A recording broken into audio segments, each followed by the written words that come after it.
Hello, both sides of the conversation family. We welcome you to this virtual space crafted especially for you. My name is Jada Curry, and I'm both sides of the conversation's marketing director and graphics design specialist. I want to take some time to ground us all as a community into this space we are about to open up in, so let's go through our community standards. Both sides of the conversation is providing a safe and honest space for open conversation, so we ask that you all be respectful of that. We also ask that you be respectful of each panelist, host, and participant. We do encourage healthy debates and conversations. Don't personalize anything with anyone. This includes name-calling, bullying, trolling, or shaming. This will not be allowed or tolerated. Your perspective is yours. It is not a prescription. You do not have to agree, but show respect. These community standards apply to all of our live shows and any virtual spaces that we hold on social media, including YouTube, Facebook, Twitter, or Instagram. We want to make sure that we are caring for each other as a community. This is our priority in all of our endeavors as both sides of the conversation. With that being said, I hope you enjoyed today's show and continue to stay in touch with us via YouTube, Facebook, Twitter, Instagram, or all of them. All right, thank you for listening and see you soon.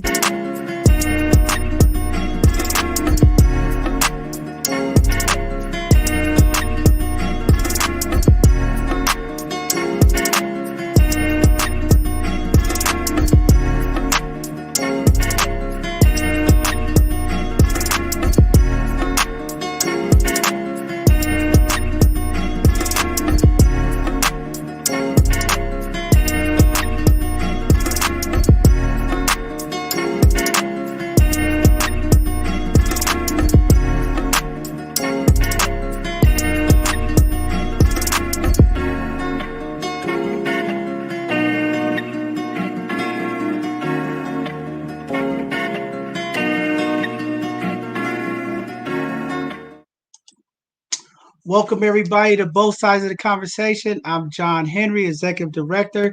Today is Sunday, so you know what that means. We're going to have another community conversation. Today, we are recognizing our fathers.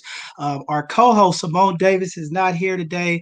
She's having some Wi-Fi issues, and I hope everybody today can be patient. A couple of our panelists are having Wi-Fi issues logging on, and during this conversation, you might get some choppiness and some spottiness with our Wi-Fi, so please, community, be patient. This technology digital age, there's still a little bit of things that we need to fix out. So be patient today. We do have Asia here and some of the both sides of the conversation team helping out to support today. So she'll be introducing today's guest. But before I get started and start opening up today's conversation, got a couple of community announcements that we want to get out there to community. One, this summer, the Port of San Francisco is having a youth paid intern program. So please go to the San Francisco Port, look up the youth program. If you have young people in the community or are looking for opportunities or a paid internship, please go to their website and sign some of those young people up so that they can get a paid internship. Also, there's a number of Father Day events that's going on. There's going to be one at the Dr. George Davis Senior Center on June 18th. So if anybody want to be involved with that, please go to that event. And then the Juneteenth celebrations, as you guys all know, we're approaching the Juneteenth weekend. There are going to be Juneteenth festivals all throughout the Bay Area and across this country. Please get out there and support them. We'll be out there in the field trying to do some mobile stuff, trying to get everybody connected with all of the events that we're going to be at. Please follow us on our social media that we'll be posting the flyers and locations that we'll be at. But they will be having the Juneteenth celebration in Oakland at the Women of the Black Panther Party mural on June 19th. So anybody in the West Oakland, if you guys want to see this mural, it is beautiful. They're going to be revealing it to the community in Oakland and West Oakland, and that information will be up on our social media handles as well. Juneteenth celebration that we'll be at will be at the waterfront in Embarcadero. It's sponsored by the Mega Black. As you guys know, both sides of the conversation, we are part of SF Mega Black. We'll be out there. It's an 8 to 2 p.m. event. There's a number of events that we'll be at, but that'll be the main one that we'll be at. And then the Fillmore, they'll be having one by the African American Cultural Center. We'll be there.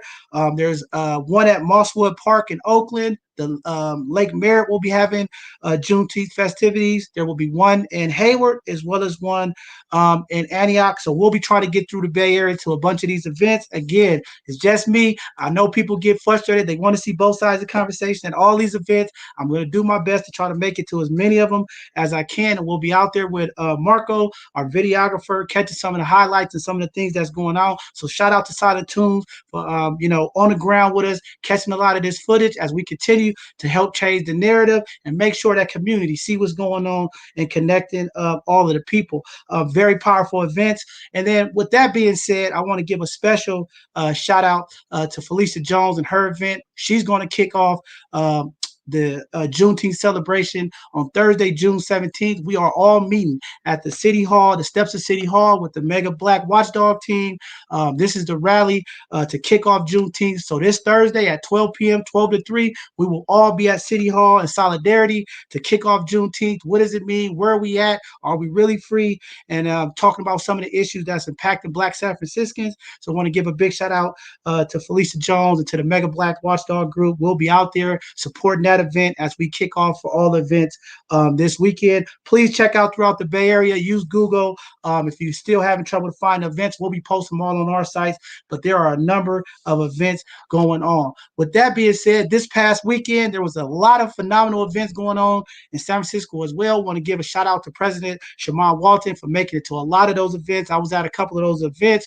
One, want to give a shout out to the 100% College Prep for the block party that they put on for all of our kids who graduated out of high school, going to college, and some of our kids that returned from college. They raised over $1 million in scholarships. So what a phenomenal job. I want to give a huge shout out to Diane Gray over there, to Shell, and the rest of the 100% staff. Phenomenal job getting our young people geared up, ready to go to college, and then all of the sponsors and donors coming out to support these young people, making sure that they have the financial means to get through college.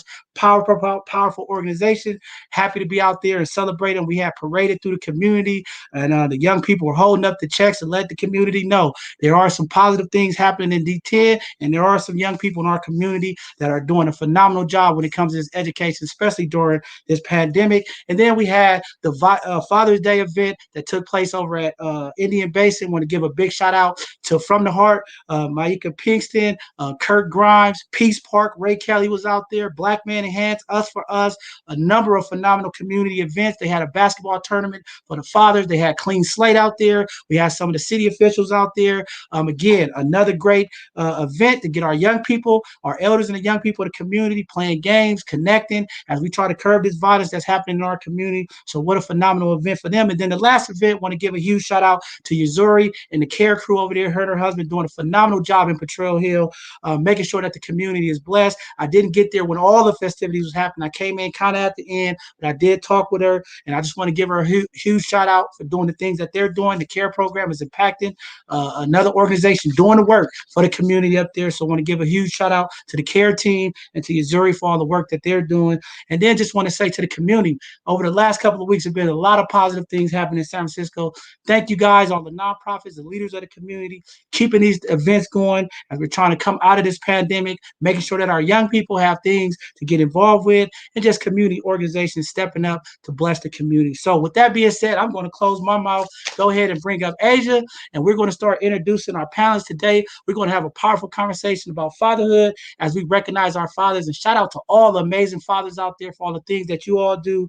A lot of times we don't get recognized, and a lot of times we hear a lot of things that fathers not doing. But before we start, I want to give a huge shout out to the San Francisco Adult Probation, the leadership of Karen Fletcher, Steve Adami, and some of the guests that we're going to have on today. A phenomenal job that they're doing to also help impact our fathers as they come home, transition, re-entering back to our communities.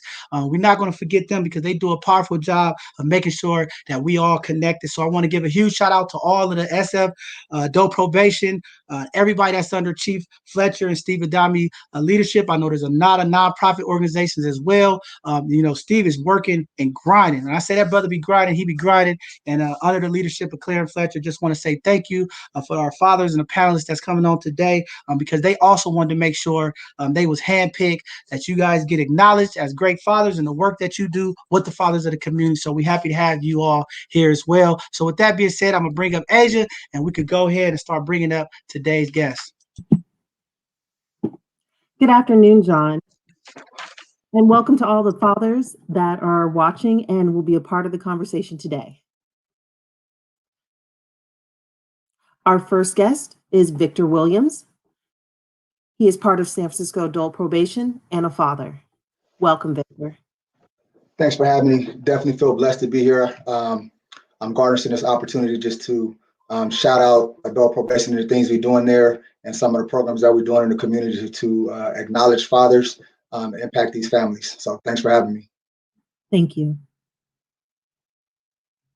Juan Santiago is also a father and part of the San Francisco Adult Probation. Welcome. Good afternoon. First, I would like to thank both sides of the conversation for having me and my colleagues on today's panel. I would also like to take the time to give both sides of the conversation their flowers and recognition for the amazing work that that you consistently do in our Black and Brown communities, our communities in general, honestly. The variety of events, discussions, and resources that you guys provide is sensational. And before I let you go, there's one thing that I've seen. One of your mottos is through communication we can heal. I love that motto. I find it to be extremely true in our communities in general, but especially as fathers and men. So thank you for having me, and I'm excited to be a part of this discussion. Thank you. Our next panelist, Daniel Reyes, a father and also part of San Francisco Adult Probation. So grateful to be here with you guys and sharing in this discussion, much needed discussion. John, I love the work you and your staff are doing. I'm just so grateful to be here with some of my great standout colleagues, and so excited for what the next few minutes holds. Thank you. Our next panelist is Darnell Hill. He's a return citizen advocate for the last mile. Darnell is a returned citizen from the founding class of the Last Mile. Welcome. I am deeply honored to have this opportunity. How can you have a conversation about fatherhood without hearing both sides, from the kids' point of view, the men's point of view, and the women's point of view? So having this opportunity to be open and honest and straightforward, I hope somebody gets something out of it and hear what we have to say. I have a motto real quick that I say: people don't care about how much you know until they know how much you care. So if you truly care, hear what we. Uh-oh, your mic is muted. You got to tell him that again, D. Say that again. D always dropping gems. Say that again, D. Okay. So I have a motto that says, people do not care how much you know until they know how much you care. So I hope someone that is hearing us today hears something that they can hear, that we care from heart to heart and head to head. Thank you so much, Darnell. That was beautiful. And one other panelist we'll have on today is Tyler Blue, one of our youth in the community, to give his perspective as well. So Tyler is having Wi-Fi issues. He's going to try to log back on. But yes, Tyler's one of our mentees, and he wanted to be a part of the conversation. So we'll try to get him back on here. But right now, I know he's having Wi-Fi issues. Well, with that being said, we'd like to thank everyone for joining us today. And John, I'll hand it over to you. All right, we're going to jump into this conversation today, community. Again, you know, both sides of the conversation. We're about uplifting our Black and Brown community. We're about having these conversations. I think it's very important to have these conversations with community, especially as a lot of men are returning in the community, and we're having this shift. It seems that more men are trying to get involved, but we know there's obstacles. I'm in a lot of these digital spaces, and I hear the ladies talk about, where's the man at? Where's the fathers at? And I'm just happy to be here with you all today, because I know you all are phenomenal fathers, and some of the work that you all are doing also impact fathers that are not involved and helping them to get involved. With that being said, I want to start off with Victor so he could kind of talk a little bit about him and as well as his program that he's doing to impact the fathers in the community. Definitely. Thanks for that. So I come to you all just as a father of six, not unfamiliar to many other people in the community, raised in similar circumstances, single mother home. I'm one of 9 kids, 7 with my mom. My dad had 2 other kids from 2 other relationships that he had. Originally from Bakersfield, migrated here to the Bay Area, and really was in the elements like most of the clients that I deal with now. And only because I had some mentorship, some people that kind of stepped in and helped guide me in the right direction, I was able to come to where I am today. But just to highlight some of the things I do with the Adult Probation Department, I started with the Adult Probation Department in 2012 after spending 5 years at Juvenile Hall YGC. So when I came to the Adult Probation Department, I wanted to set myself apart from the rest of the officers. In addition, I wanted to do something that I was passionate about, something that I cared about. So what that was fatherhood, right? So I presented an idea to the probation department about creating a fatherhood program that would work with criminal or justice involved men and work with them on giving them resources, education, employment, life skills, the whole gamut, just to run the whole gamut, just to kind of help them create positive memories with their kids and engage with their kids. So luckily, former Chief Wendy Steele and current Chief Karen Fletcher, they loved it. They rolled with it. They trusted me to create the program. Among others, there's a team, a host of people actually that I do want to acknowledge. In 2012, when I started to create the program, another gentleman named Fred Dabbs, who was also an officer who has since moved on to Alameda County. We came together as young Black men from the community and wanted to do something positive and on a law enforcement side. So we started creating programs and we went through a series of interviews and mock classes with the probation department to kind of get it going. And now there's a team of several other officers that work with me that help me teach the program. I'm still recruiting Juan and Daniel to join me in those ranks, but I want to acknowledge Ramona Massey, Michael Tart, Nick Marino. I may be missing a few other people, but there's Art Herrera. There's definitely a host of people that help me with the fatherhood program. They do an amazing job. So I don't do the work by myself. They're a part of the team as well. But more about the program. The program that we have is a 12-week program where, again, we work with criminally or justice involved men with their families. We have a curriculum that's from the National Partnership of Leaders in the Community.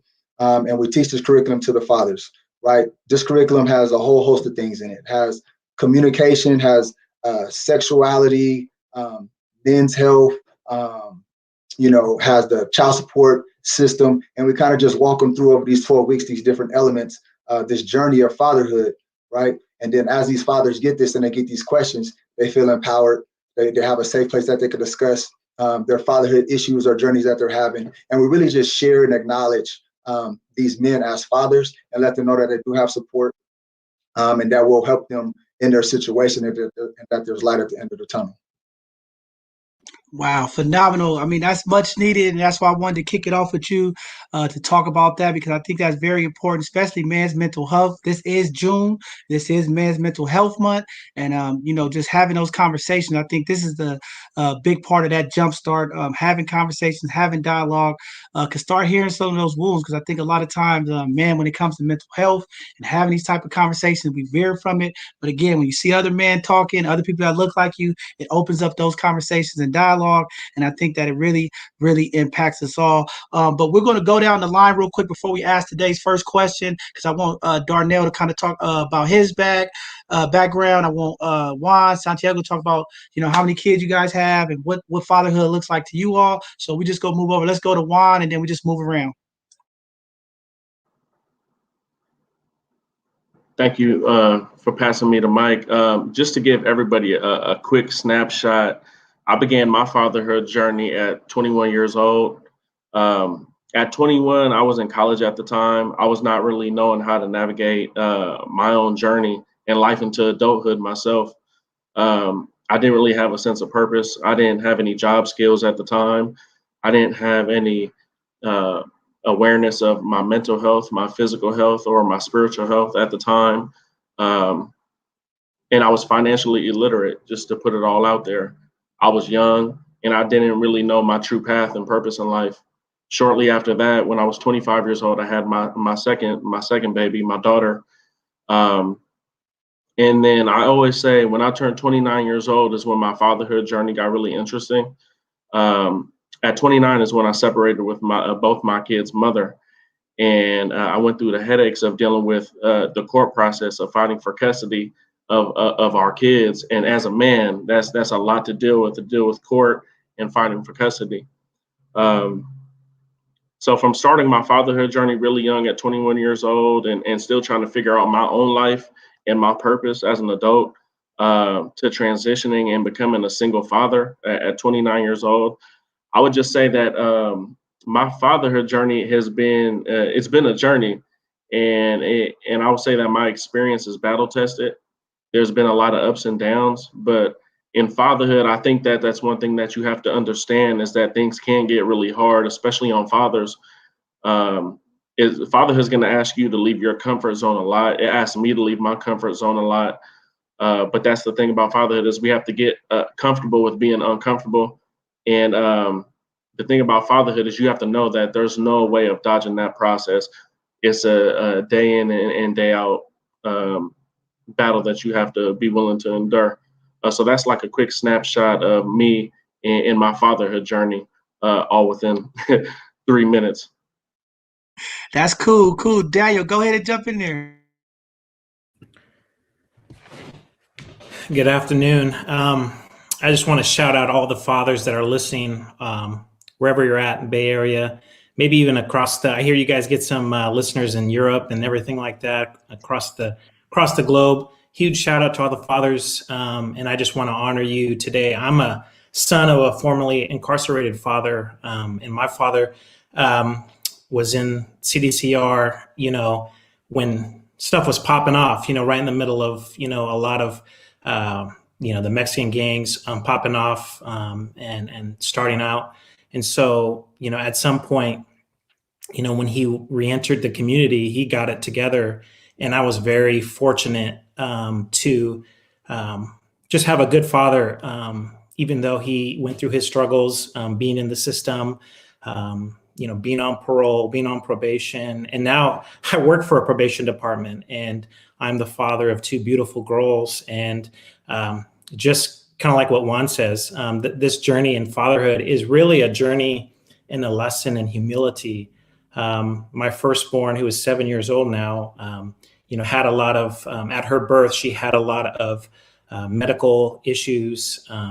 And we really didn't know if she would survive. And now and she did survive and dealing with all the medical appointments and the disabilities, following up and watching her grow and develop, and just really experiencing fatherhood in just the midst of turmoil and uncertainty, really taught me a lot about, relinquishing control, and how much we don't control. There's things that we do control, but also a lot of things that as a father that keep us up at night that we don't control.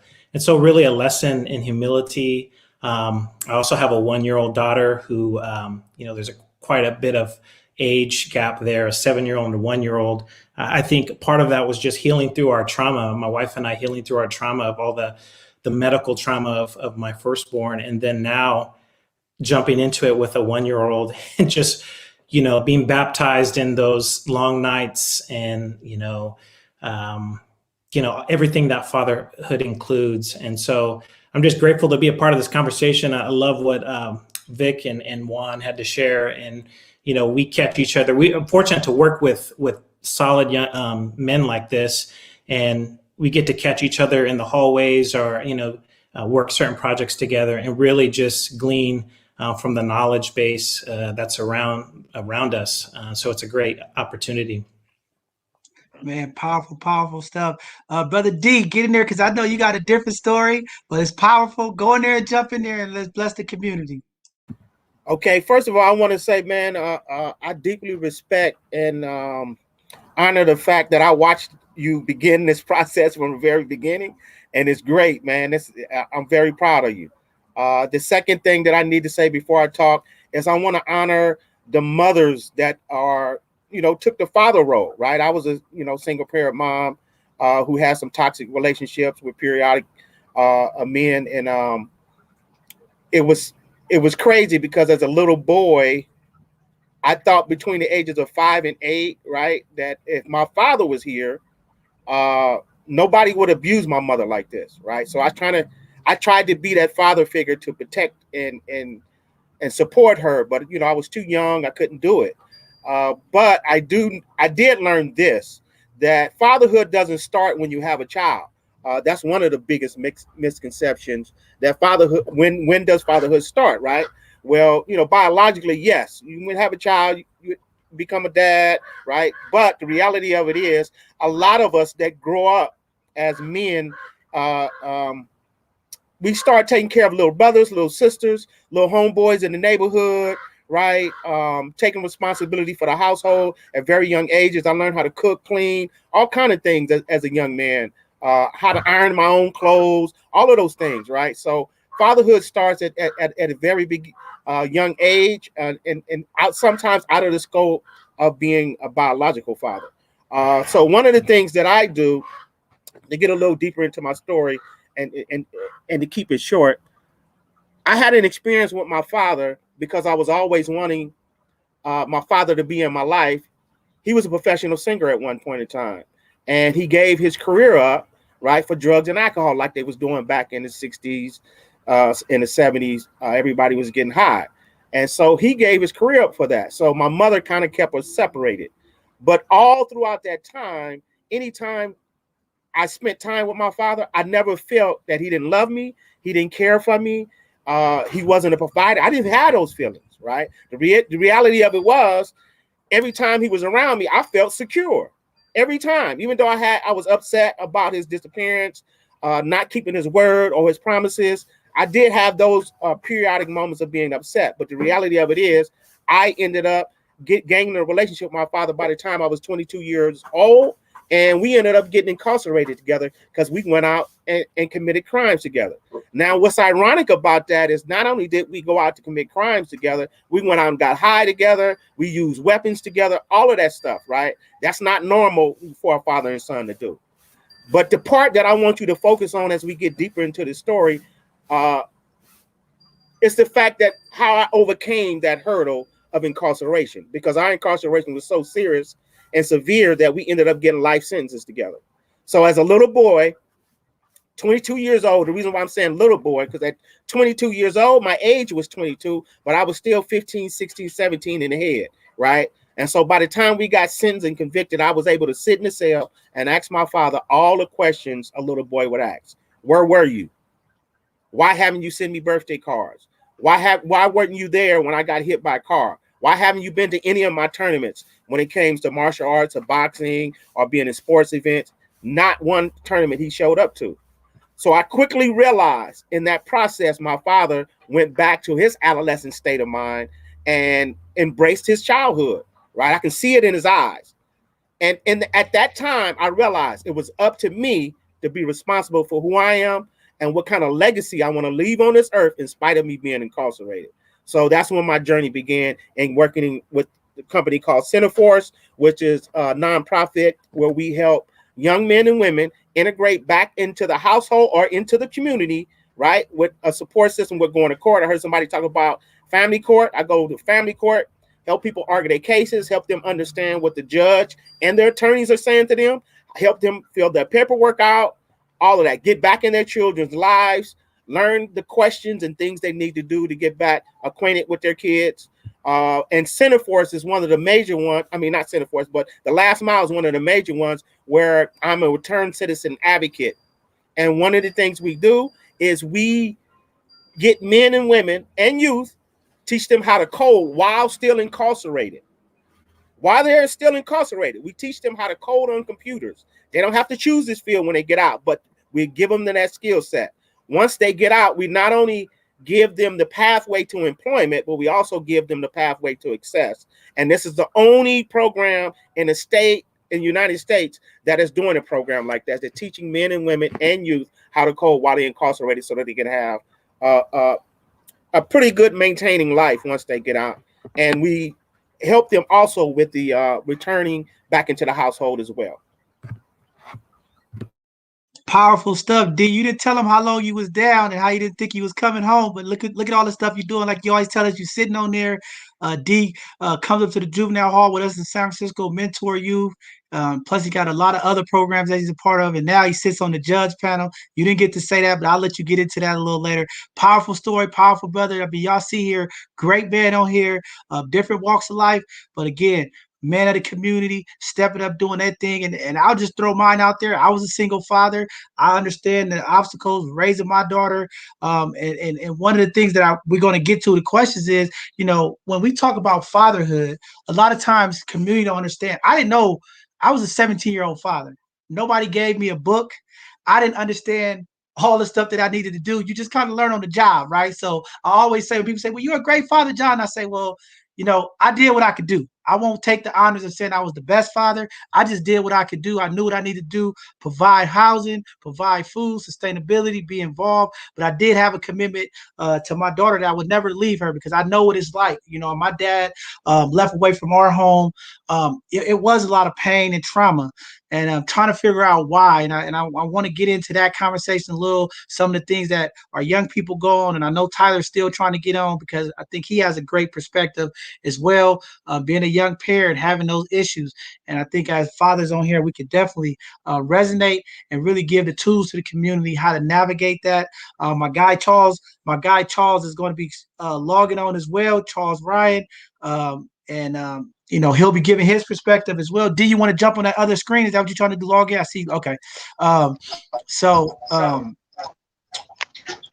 It's going to be powerful stuff. But with that being said, I want to go ahead and jump into one of the conversations with everybody about, some of these myths and some of the things in the community, because I think a lot of times when Father Day come around, there's a misconception. And I know, shout out to all the moms who stepped up and played a role as fathers in the community, but fathers are needed. There's a big impact when you have a father in the household, especially raising kids in some of these communities that we live in. Very tough. So to have that father role is very important. But I also want to make sure that we understand that just because you're a father doesn't always mean, like someone said earlier, know how to communicate, know how to work. Because I know a lot of married couples, and these kids, they go left and astray. Just because you're a man in the house doesn't mean that you're a great father. And today I want to kind of use some of the tools that we learned, because I didn't get a handbook on how to be a father, but I've learned some things from mistakes. And I want to bring that to the community as well, as we start talking about some of the tips and some of the struggles. And from you all, some of the things that you see working with fathers who are coming back in. I know Darnell see a lot of it when these fathers come back to the community, some of the lost time. How do we connect them, support them, and get them the things that they need? But I want to ask this question to all on the panel today. What are some of the big misconceptions about fatherhood in our community that's not true?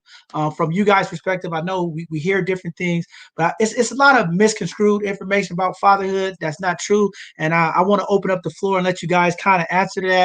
And I'll put the banner up with the question so that you guys can see it. But what are some of those misconceptions, especially you all that's working on the other side, and you see some of that stuff about fathers coming home to the community and things of that nature? What is some of that you see, and what does that look like to you all? Anyone could start. I'll jump on that one. I think one of the biggest misconceptions about specifically Black fathers is that they're deadbeats.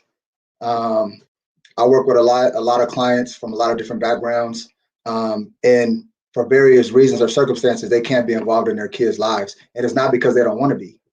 A lot of people fail to talk about the system itself, how the system was kind of set up to kind of break families apart. And that's how I grew up. I recall being a young person in the household, and then my mom and the man she was dating would have to hide his clothes or hide himself from the worker that was coming to the house so she could continue to get, whatever government assistance she was getting at the time.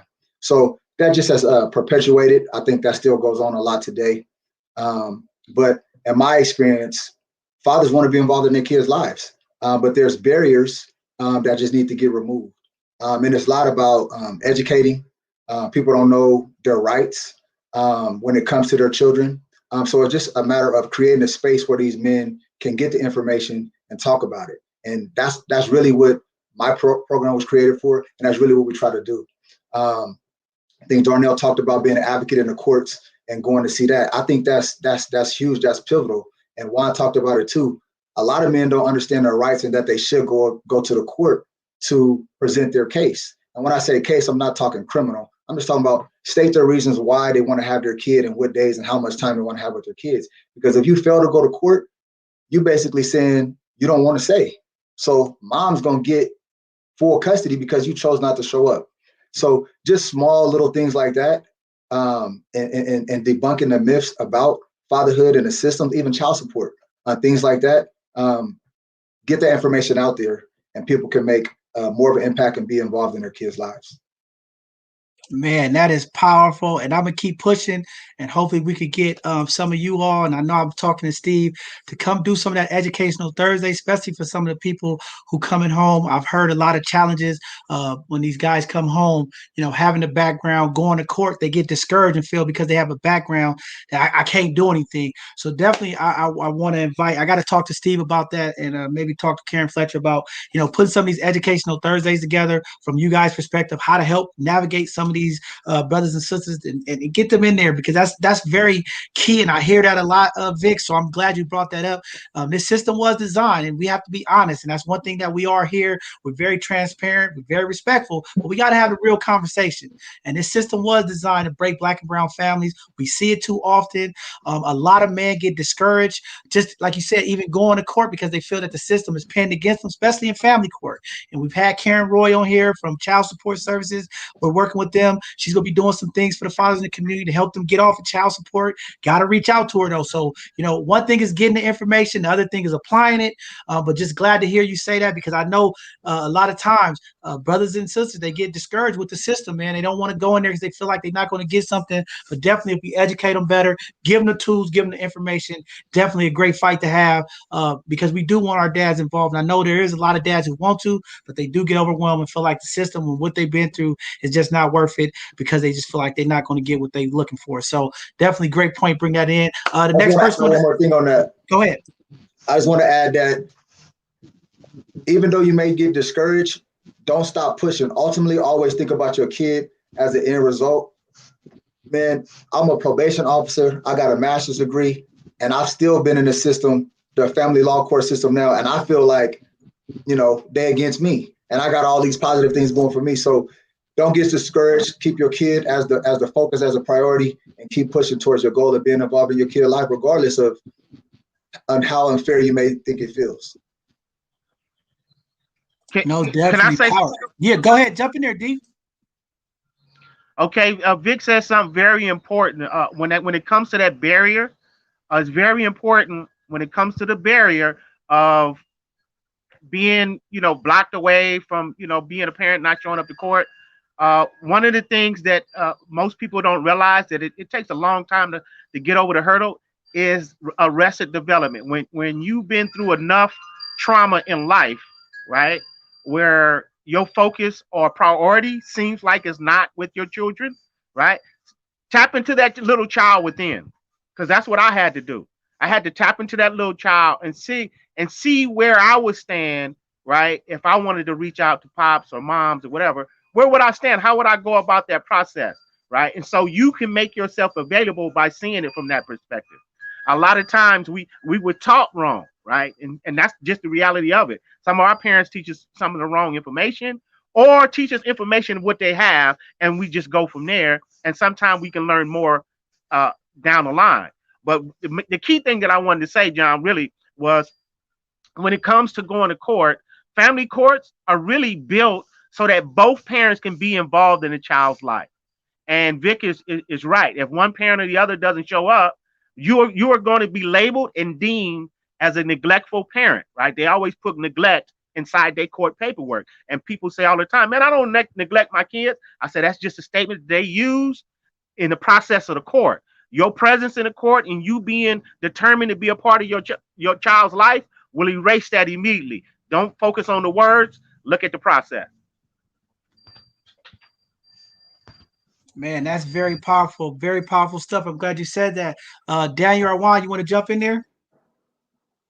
Yeah, I'll go ahead and take a swing at it. Really good stuff that everyone's saying, honestly.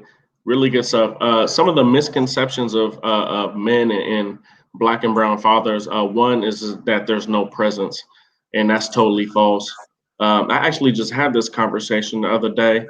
Monthly, I take my kids to Marcus Bookstores in West Oakland, and it was me and my two young kids, and I ran into another father, and he had his two young kids there, and we were just having this dialogue about how this narrative that they paint that we're non-existent is totally not true. Another misconception is that we don't provide.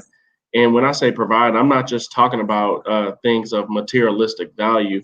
I'm talking about that we don't provide our children with knowledge. We're not teaching them the importance of self-love or self-awareness. And then the systematic thing also, you guys touched on a lot of great points. Don't get me wrong, the system is a strategic and systematic trap. And it can tear families apart. But me going through what I've been through, I fought against that. And like I mentioned earlier, I was one of the fathers that I did win custody of my kids. And there is other fathers out there like that do go through that, and they do fight for their kids, and they do win custody, and then they do win their rights of the kids. So I would also put that as a misconception as well.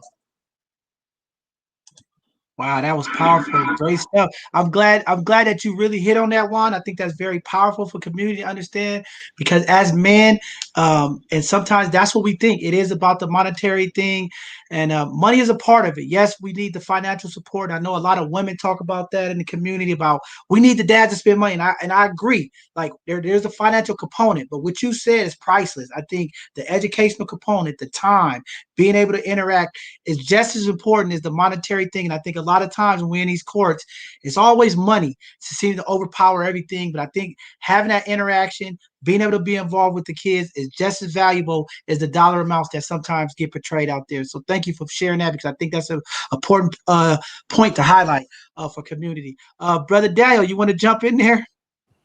I just want to add, one of the myths or misconceptions is, it seems as though the role of the father in general in society has been devalued. You can see that in media, the television shows, the movies. The fathers are always kind of positioned as the butt of the joke. They're not present. Some of the things we've mentioned here already. And part of that is, some of that we have to bear responsibility of some of that. But some of that's just not true and not accurate. It doesn't paint an accurate picture of the father's role and the essential role of the father. Some of the things we talked about already, the system almost stole my father. But I was fortunate to have him, and his role in my life has made me a better father. And so, we can't, we have to reclaim our role as fathers, a very important role that we play in the lives of not only our children. Like Darnell said, you could be someone from the neighborhood. You might not have a biological child, but you might be the older homie, and you may be bringing people under and teaching and mentoring. That's fatherhood. That's all in the community. It's that village concept where we're all looking out for each other. We all belong to each other, and we're all, feeding each other the wisdom and knowledge that's been passed on from our ancestors. So really just that misconception about the role of a father being devalued, and reclaiming that as fathers. We are important. What we do when we show up, and I see it in my clients, I see it in my colleagues, fathers really putting in the effort, really trying to be present, overcoming all these barriers and difficulties to show up into their kids' lives. And so reclaiming that as fathers. Yeah, very powerful, very, very powerful. I mean, I think that is the key. Mentorship is real. I mean, we need that village concept, though, that you talked about, Daniel, very important. I think we have to bring that back and get the support from the community. And we need a lot of times when we're doing this mentorship for some of the mothers to step back and let the fathers be fathers. Because a lot of times when I'm watching interaction with some of these father engagement with some of our teenage kids that I've watched, and the view is sometimes the fathers are talking and the mothers are interviewing, intervening and try to let the fathers father. We need the mothers to support, but I think sometimes these kids, they really get it when it comes to the dad. And I think that's very, very important that you said that. But as we start kicking off, I want to let everybody know, to all the mothers out there, the community watching, you can use the live chat function on our YouTube. If you got any questions for the panelists, I know there's a lot of women watching out there. If you guys have any questions for the fathers, good, bad, or otherwise, go ahead and submit them through the live chat function on YouTube, as we'll start bringing them up. We're getting close to that first first hour, so I know things start warming up. But we're going to go ahead and jump into the next question as we start moving this conversation along.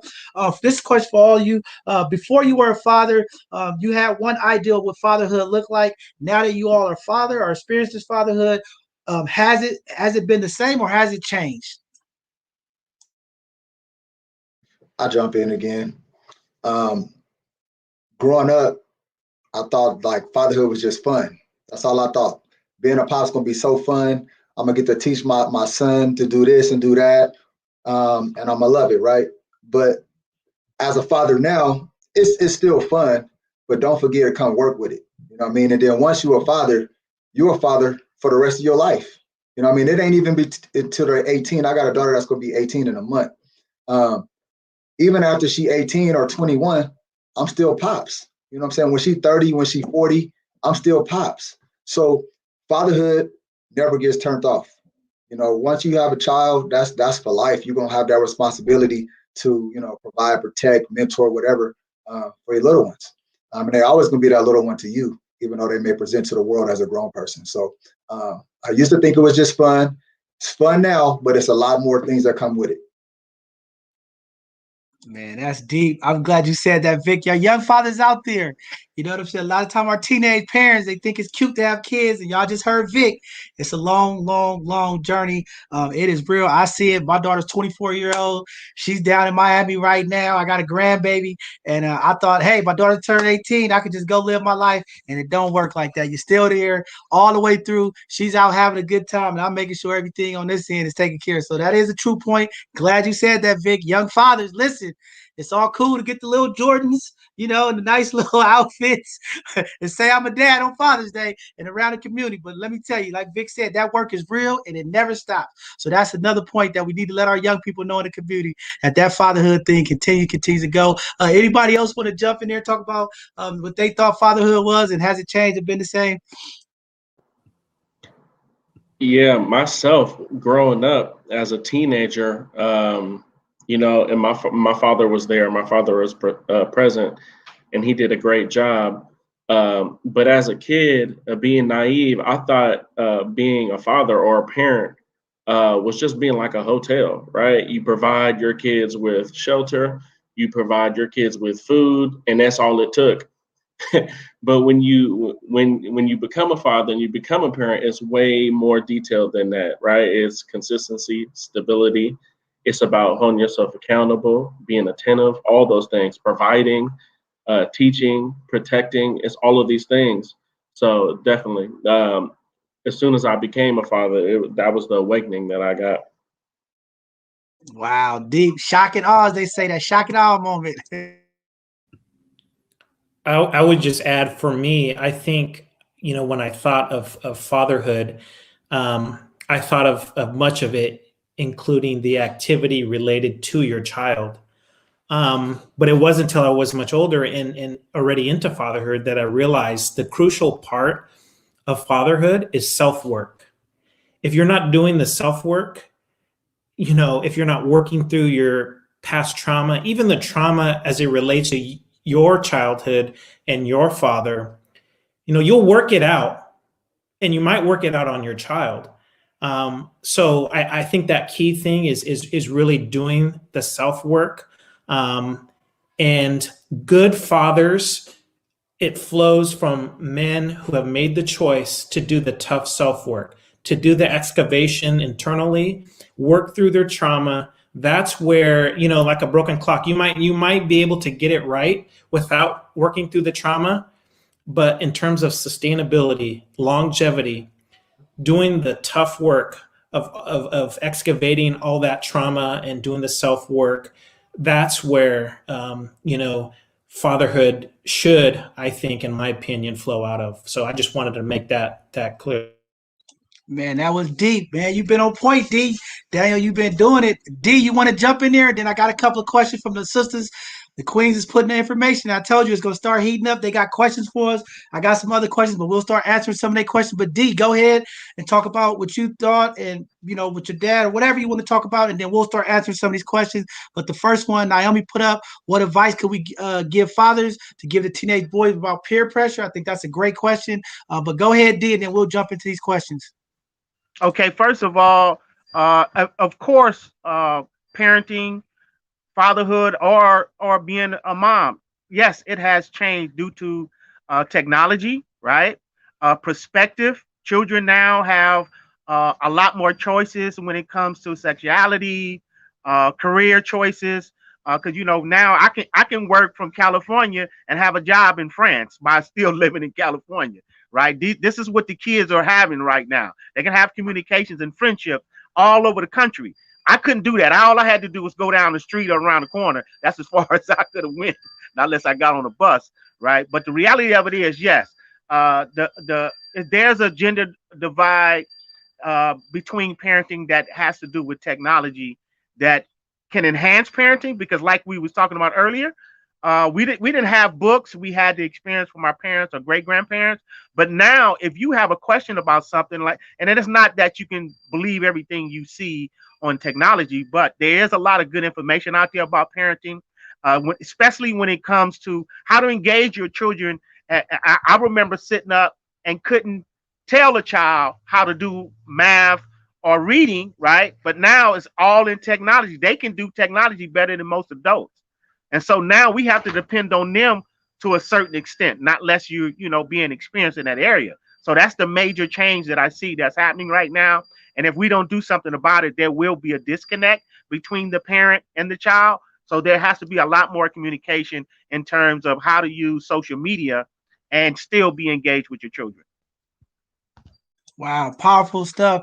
And before we jump in this first question, I'm gonna put it back up there, and we're gonna do it popcorn style. Anybody could jump in there. But I want to say too, this is June. It is Pride Month, and we want to acknowledge that as well. And while we talking about that question of Pride Month, since she's talking about the advice that you all could give to teenage boys and peer pressure, I want to also add in there, how do fathers deal with finding out that their kid sexuality change, and different things they identify differently, because I hear this in the community. The fathers don't talk to the kids, and we've had these experiences. How, as fathers, do you think if your child came home and said, I identify as LGBTQ or, something like that, how does that look as fathers too? I want to throw that in there and just get you guys' perspective, because I hear some mothers saying, my child is this way and the dad disowned him because what he identified. And I just want to hear you guys' perspective.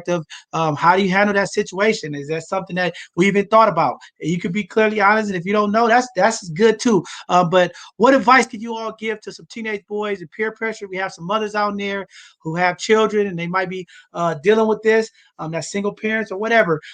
Anybody could go jump in there. How can we give some advice to that?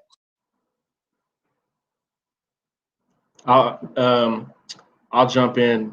Naomi, that's a really good question.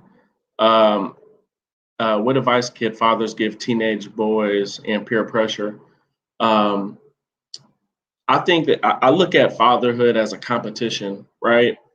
Because what Darnell was just talking about, and the exposure that kids nowadays have to technology and the access, they have access to the world within the house. And I look at fatherhood as a competition because, as a father or as a parent in general, we're competing with all these outside entities to be the biggest influencer of our children.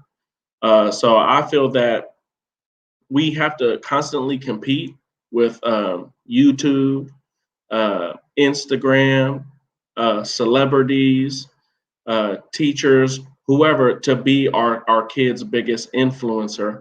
And we also have to practice like a level of transparency with our kids because they have access to so much stuff and so much knowledge.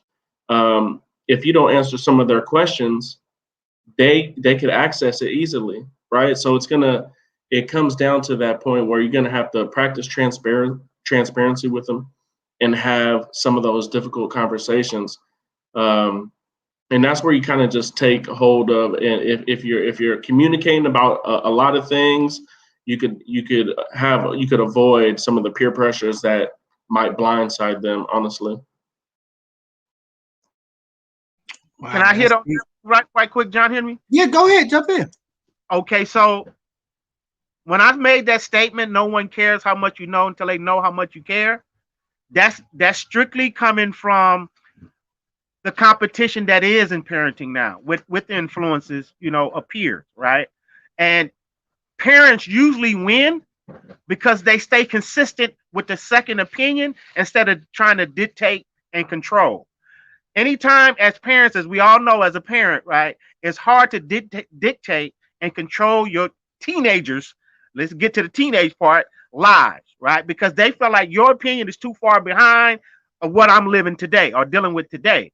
The reality of it is you are their future because you have the insight to know how their situation or circumstance is going to turn out before they do. So continue that insight, continue to be that mentor, but continue to be that second opinion, because sooner or later the truth is going to come out. Every young man and every young woman that gets in trouble, they have a point in their life where they can sit still and recognize what mama said or daddy said was true. Sometimes what grandmama said is true. So always be that voice of reason and never give up on your child in spite of their influences, because their influences will outstand if you be consistent with that love and support that you have for them. Man, powerful words of advice. Anybody else want to jump in there, Vic? Or Yeah, I want to jump in. The first thing I say is there's no perfect parent. You know what I mean? You could put everything you want into your kid and hope when they walk out the door they make the right decision, but ultimately it's their decision. Like I said, my daughter is 17, and I feel like I gave her the book game, the street game, everything, and she still bump her head sometimes. So there ain't really too much I could do about that. She got to go through life to kind of get a hold of that. But the other part of it is what I would tell my kids is peer pressure is real. It's going to happen. But the relationship that I have with my kids along the way of me gaming them up about life, I'm instilling values in them. So when it comes to making a right or wrong decision, good or bad decision, you already got that. I already gave you that. It's just up to you in that particular moment to not fold under pressure and go with what your peers are telling you to do, right? You don't have to, stand alone, be your own person. That's the message I preach to mine. And hopefully the relationship that you've built along the way, when it comes to that peer pressure, because it's going to happen, they know to make the right decision and they feel comfortable standing on their own. man, real talk right there, boy. Y'all getting some real game out there. I'm sure the parents out there that hearing this is loving it. I think that was powerful what you said. The relationship part is very, very important. Keeping those relationships, and like D said, consistency, big stuff. Daniel, you want to jump in there? Yeah, I just want to, highlight and just what Darnell said about dictate and control. Much of fatherhood is how we submit to how much is out of our control. And what Vic said, instilling those values. Peer pressure is a normal, there was peer pressure when we were all teenagers, and it's completely appropriate, developmentally for a teenager to be in between peer pressure and the values instilled by their mother or father. It's completely appropriate. So to not be afraid of that, to not think that it's odd that sometimes your child will go with the peer pressure's voice and side of things sometimes, but do the continual work of showing up and loving and like Vic said, instilling those values. Kids learn so much. We think, when we pull up a stool and have our child sit down, that's when they're learning. But the real learning is when they watch us and how we interact and how when we succumb to peer pressure, even as adults and fathers, whether it be, the peer pressure of our families, our mothers, our fathers, and they watch that and they learn from that. So how are we instilling those values to be an independent thinker, to take in information and make your own educated decision and choice on things, and not always listen to the noise of the crowd or their peers, but be able to process that information and make the best possible choice for them. So that's huge. They model it. And the question I have for the fathers, are you living a life that your child will want to replicate? And once you can answer that question, I think some of these things that we're talking about will really kind of just hit home and come to light. Wow, that's a drop the mic moment. My boy D on here dropping it today. Y'all all dropping it, but D, you've been hitting because I think that's very important what you said. I'm fighting and advocating for this to all of our leaders of the community, fathers of the community. What you touched on about the young people living the life, seeing what we do. And I think this is huge because our young people are watching. And this is a fight that I'm always fighting when I'm in a community, especially when we talk about community violence and things of that nature. Our young people are watching us, right? And as adults, we always asking our young people to do this and do that, put the guns down, stop the violence, work with each other, and all these different things. But when you deal with the adults in the community, some of the leaders of the community, they can't get along. They're having issues, right? And it's like, how do we set this model?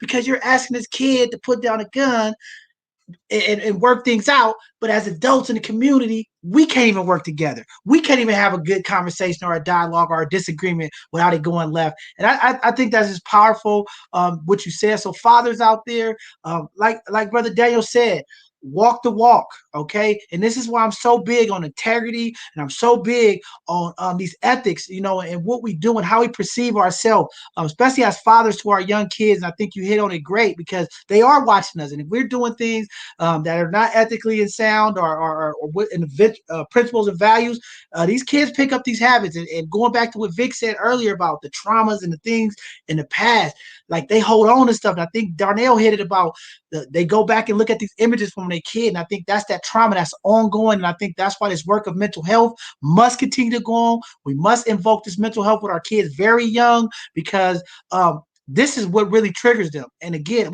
I've had those moments where you go back and think about what happened when I was young or some scenario takes place and it's like a triggering thought. And I just think that's very powerful that you said. That was a great perspective. I see the comments coming in. That was a great perspective from you all. But we're going to jump on to the next question because another sister out there had a question. I'm going to throw it up on the screen. And she said, a question for the fathers. What advice would you give to a father that wants to be in a child's life, but the mothers is making it difficult or the mother is making it difficult or almost impossible? That's a common phenomenon in the Black and brown community. And I think it goes back to what Victor said about relationships. You know, we come together as a union to have these kids. However it happens, we have the child, right? And then the relationship ends, right? The dad and the mom separates. And that's where the real challenge of parenting and being responsible adults come into place. So I'll just pass it around. Anybody can jump in there. What do we say to the mothers out there? This is an opportunity as fathers to speak to the mothers that might be in that mindset of, I'm not with you no more. You're never going to see your kid again. I would love to hear you all perspective on that as well. Sure. I can go. Go ahead, so jump in there. Go ahead. Okay, one of the things that's very important that men do recognize is they recognize when with the difficulties, especially when they take my course. We have a parenting class. We have a contract with the probation department in Alameda County, and one of the things that I do in the class is one of the first things that I do is say, hey, name some things that you can do to heal the relationship with the parent, right? The co-parent. Name one thing you can do. Just name one, right? Oh man, she off the hook. She did, right? He can name all this kind of stuff that she off of, right? I say now, since you can't name one thing you can do to heal the relationship, name one thing that you have done to create it, right? Because then now I got something to work with. I need to change who I am, right? In order to have a better relationship with the co-parent. This is not for everybody, but most of the time, toxic relationship when it comes to co-parents is stemming from something the men done to either violate her, or it may be the woman, but a lot of times it's dictated and controlled by the men's behavior, which makes her get to the point to where she wants to use the child as a tool to prevent him from having that relationship. And that's where getting into court is very important, because now when you have toxic, oh man, it went out. Damn. Go ahead, D. We still see you. D. We still see you. No, it went out, both of them. Hey, I could hop in. Go ahead. Somebody jump in there while D fixing his mic. Go ahead. I'll hop in about this. I really feel like I'm an expert on this subject matter because, like I said, I've been through the system through and through, the family law system. But so the first thing would be ideally for the two parents to talk, communicate. If that fails, then we can go somewhere else. But first, if there's a relationship there at all that you guys could communicate for the betterment of the child, do that, because ultimately, even if there is a court order, you guys' direct communication can change whatever court order that is. Whatever y'all two agree with, the parents, that's going to trump the court order. I can go to court tomorrow and have a court order, but if I meet with the mom 2 days after that and we agree to do this parenting schedule, that's what we could go by. That's going to trump that court order. So one, I would say first try to communicate with the other parent. If that fails, you have to go to court. There's a family law facilitator pretty much in every county that can help you fill out your paperwork. And you could basically just tell them what you're trying to do. Hey, look, I'm trying to file for custody and visitation of my child, which are two separate things, I may add. Custody and visitation. Visitation is the actual time that you have with your kid. Okay, the custody go to the legal and medical and stuff like that. But you want to mention that when you go to the court and get the paperwork started. You guys both have your time before the court. You present your timeshare that you're trying to have with your kid. Mom present her timeshare. The judge try to meet in the middle or accommodate. Ultimately, whatever schedule comes about is to the benefit or the betterment of the child. But it doesn't matter if the mom is making it difficult. She doesn't have the right to deny you your right of being involved in your kid's life. So that would be my first bit to say. Communicate. If that don't work, get the paperwork started. Wow, that's deep. That's powerful. I know we lost D. He gonna try to jump back in there. I know we've been having communication issues, so we'll get him back in there. But Daniel or Juan, you want to jump in there? Yeah, I'll jump in. As a father, speaking to the men, we have to do a lot of self-reflection, and we got to know that some things are out of our control, and that's other people's behavior is out of our control.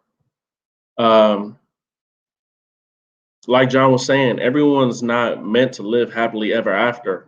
It happens, right? You don't have to be in the same home. You don't have to be in love.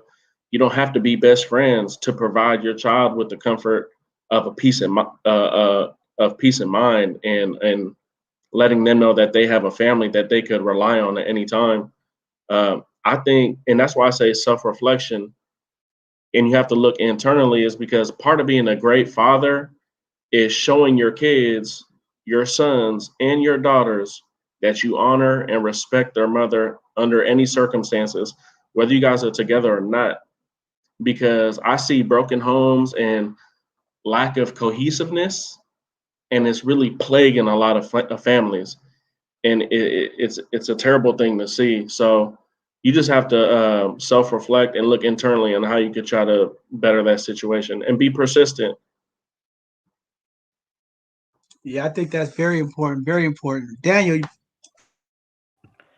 I just want to add that, as you navigate that situation, and I can only imagine, I've never been through that myself, but I work with a lot of young men that deal with that situation particularly. Just remember that you are rehearsing for that child how they will interact when they face difficulty in relationships. And when they get that no, or that stop sign, or that, so you're really teaching them how to navigate conflict. And you may not know it or not, but they are picking every piece of that phone conversation you have while you're in the car with them, or, a conversation they catch, on the fly. So just know that. And I would just say to those fathers, never give up fighting for your child. It may not be tomorrow, it may not be next week, but there will come a time where you'll have that time with your child. And never give up. Your child is worth it. Your son or your daughter is worth it. Is worth you fighting for tooth and nail. If you've got to lawyer up, if you've got to be every week at family court, your child is worth it. And I want to let you know that once you get on the other side of that, you're going to sit back with your child, and maybe they'll be an adult by then, but you're going to thank whoever that you fought for your child, and they'll thank you as well. So don't give up. Don't give up. Don't give up. Don't give up. Man, that was powerful. I think they needed to hear that because, again, too many times, like Dee was saying, we use the kids as pawns, and we also got to make sure that our fathers. And I'm glad you all are here to speak about that. Not giving up, spending the time because I've heard from some of the young moms. These fathers get their kid and then they enter other relationships and they're not watching their kids or they leaving them to family members. That time that you're talking about is very important, and we need our fathers, or young fathers especially, out there to understand that time is very precious. When you have those weekends or whatever your circumstance are, spend that time with those children. Make sure that you're there and showing them the love because they remember those things. And I just agree with you, Dad. You got to fight for your kid.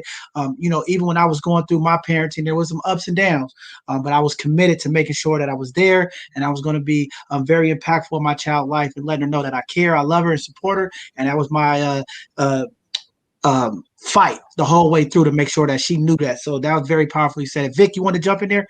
I just want to add something real quick to that. I want to just add something and just a message for our young queens out there and mothers that have been pulling the weight. Be patient with some of these fathers. We're working through our trauma. Some of us didn't have dads, and we're working through some things. And we may, sometimes our absenteeism is just us working through our trauma and us working through our junk and us trying to be a man and not really knowing what it is to be a man. And so just be patient with us and give us some grace because we're going to need a whole bunch of it, So I just wanted to throw it out there to the queens out there that have been holding it down, really. Good stuff. I just want to add to the dads that are in this fight. Make sure your intentions are pure, right? And this is game to everybody. The only thing that changed child support is your timeshare with your kid. So more or less timeshare with the kid means more or less money, right? So don't go to court talking about, oh, I want 50-50 because they already automatically gonna know you about the money. It's not about your relationship with your kid. You want to say, I want this timeshare with my kid, right? But have pure intentions. If people go in there and ask for this big old timeshare and then you're not actually involved in your kid life, what is it for? What are you doing? If they're gonna be with moms and moms are gonna love on them and be with them during that time, let them have that time.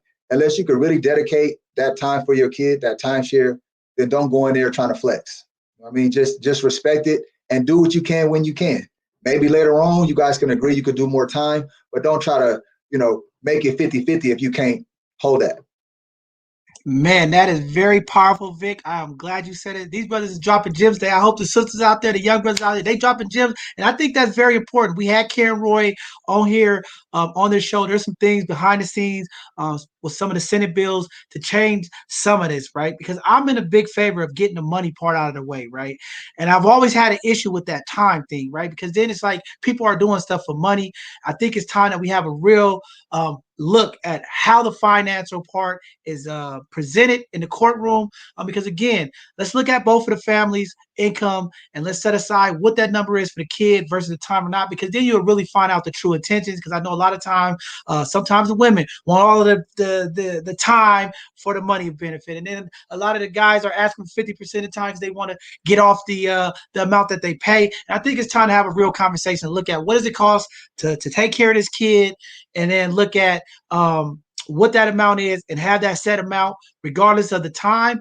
Because again, I'm in the favor of, I don't want a person around a kid that's not really involved, right? So you get these dads, like you said, Vic, who ask for 50-50. They get the pay reduction, but then they're not even watching the kids. They're leaving them with family member just to have that financial break. And that's a disservice to the kid as well. So I'm in favor. Let's figure out what the number is to take care of this kid between the two parents' income. Let's set that number no matter who has the amount of time. And then let's go ahead and then we can have a real conversation about who is really taking care of the kid. Because again, if regardless of what parent is, if they're really not involved in making sure that time is being spent with the kid, we don't want that either, because that's just a disservice to the child as well. So I'm glad you brought that up. I think that's very, very important, though. All right, the next question on the list. This is a good one for you all. In your professional role, what are some of the challenges that you see fathers face in the community, whether it's coming home or doing the work that you all do at the cast and out in the community? What are some of the challenges that maybe community don't know, or maybe some of the moms don't know because maybe they feel like a father was incarcerated, he don't care about his kids. I hear that a lot. But can you guys kind of, from your professional background, give a perspective of like some of the challenges that these fathers are limited based about court orders or things of that nature, how their probation is set up? What does that look like from you guys' professional background? I say time management. A lot of individuals, when they get out, they have a difficult time managing multiple schedules. And I know as a grown man, I would have a hard time being on probation. You know what I mean? Having to check in with somebody and do this and do that and do this and do that. It's a task. So I think that being able to home in on time management will help in the long run to do whatever somebody is trying to do, re-entering back into the community. That time management is a big piece. Cool. Juan or Daniel, you want to jump in on that? Yeah, I know. As I mentioned before, being a son of a formerly incarcerated father, I take, my work with young fathers very seriously. And the role I play, with these clients coming home from either county jail or even sometimes prison. And so I think the main thing is knowing that, it's really, we offer an array of services and try to address some of these, glaring needs in their lives, but really understanding, the transition from county jail, an extended period of county jail or, custody in one of our state prisons is really challenging. And so understanding that, when these young men come home, they've got, sometimes, 2 pages of terms and conditions of probation that they're trying to navigate, and doing that all while trying to assimilate back into the community and into families and into relationships where they've been gone for, X amount of weeks, months, years. And so just understanding that's a great point that Vic said, time management, what things that they have to do as a part of the terms and conditions, and how can they manage that along with the services and employment and different things like that. And we do our best at adult probation to have these clients hit the ground running. We have a lot of, as you mentioned before, Steve Adami and his team at the CAS have built a great, hub of services. And there's a lot of community-based organizations that hub out of the CAS. And we really try to have these clients hit the ground running. But it's incredibly difficult. There is no golden age in this work, in the criminal justice system. And we are trying to do our best to make reforms and build up services, because we know, when we surround these clients with support, address those needs, needs that they have with services and providers, the success rate you can just see it. And so, how can we bring the community around, the providers around these cases, these clients, to see the success? And if we have a successful client that's a father, we know that the child is going to reap the benefits of that. Very, very important. Juan, you want to jump in there? Yeah, I think Victor and Daniel pretty much hit the nail on the head. There's a lot of barriers that these young men and any father who's been in the system, many barriers that they have to go through, and it can be really discouraging. It could be extremely discouraging, and it could be hard to see the light at the end of the tunnel and find that motivation. Yeah, it's very, complicated. And I'm glad you guys spoke on that. And then sometimes community don't understand. Sometimes the children don't understand some of these court orders. And I'm glad that they're looking at a lot of these different things because, some of these people have stay away orders. They can't come back to the community that they is, and that's where their family is, right? And then it's like, dealing with the other inequities of them for their bad decision comes back to play with them when they're looking for work. You have to report. Sometimes probation or parole officer have to call the job to verify or come there, and that could be a thing. So, like you said, being patient, community, understand that there are challenges when people make those bad decisions.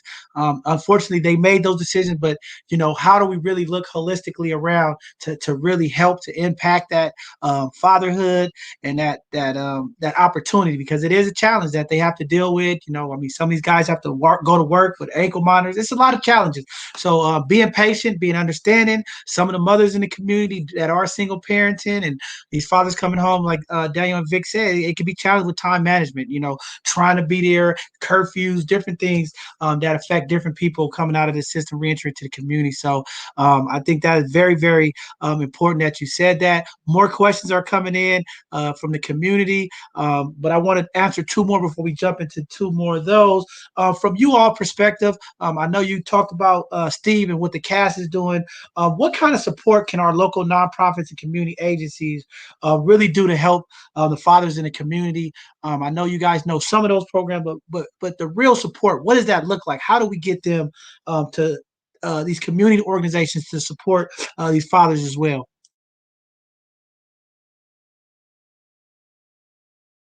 I think it starts right here, like creating platforms to educate and get the information out, what you're doing.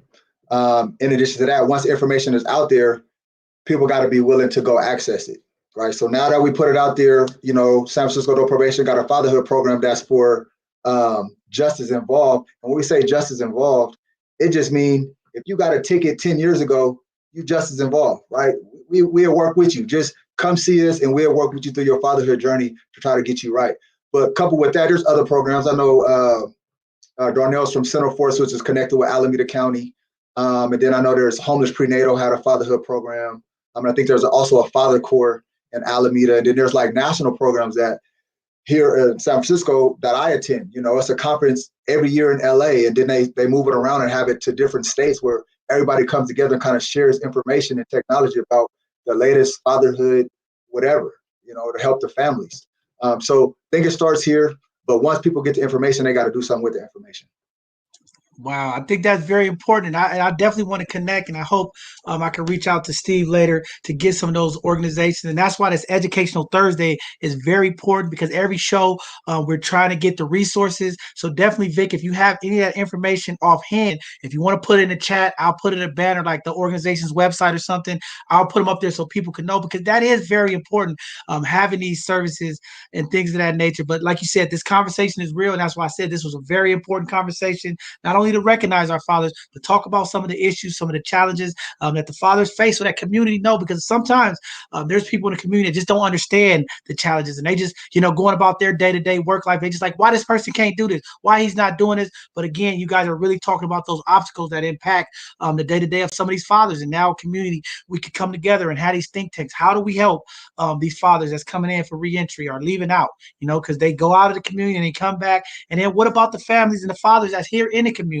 And I'm big on advocacy. I'm on a lot of these city calls. There's a lot of nonprofits, and I really want to start having more conversations with them. How do we shift that paradigm?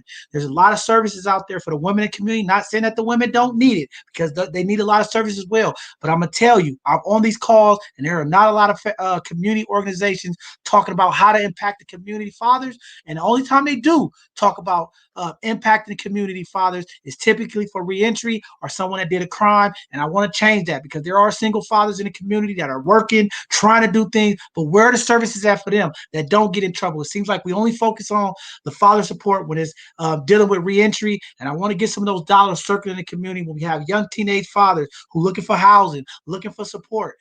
We don't see those services there, and I want to keep honing on. And I know there's people in the community that fight and argue with me about this, but I'm going to keep speaking up for our dads, because not every father in the community are impacted by reentry or being locked up it's a whole pocket of fathers out there that's struggling, working, trying to do the thing. Can we get them some of those stipends to help them and support them with housing and food and different things of that nature? And I'm just being honest. I'm on those calls, and when it comes to our fathers in the community, there's not a lot of conversations about that. So I want to keep fighting for those dads because I think it's very important. There's a lot of money in reentry, but there's not a lot for our dads in the community. But I want to give a big shout out to Cole Tenderloin, my brother Elgin Rhodes over there. He's also starting a father group and a man's mentoring group over there as well. And I want community to know about that. But we're going to do our best to start getting some of that information to the community. And I want those organizations that you guys are talking about to come on this platform, educate the community about the services that they provide, their programs, and how to connect these fathers in there, because there are a lot of men in the community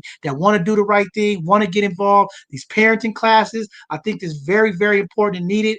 We talked about the child support process, and one of the things that I want to see in the family course and the child support is mandatory parenting classes, because now we do have those resources. When I come up, they didn't have a lot of those classes, right? But now we do, and also mental health and counseling. You know, before we award these custodies and this child support and all this stuff, let's make both parents go to these mental health services and therapy.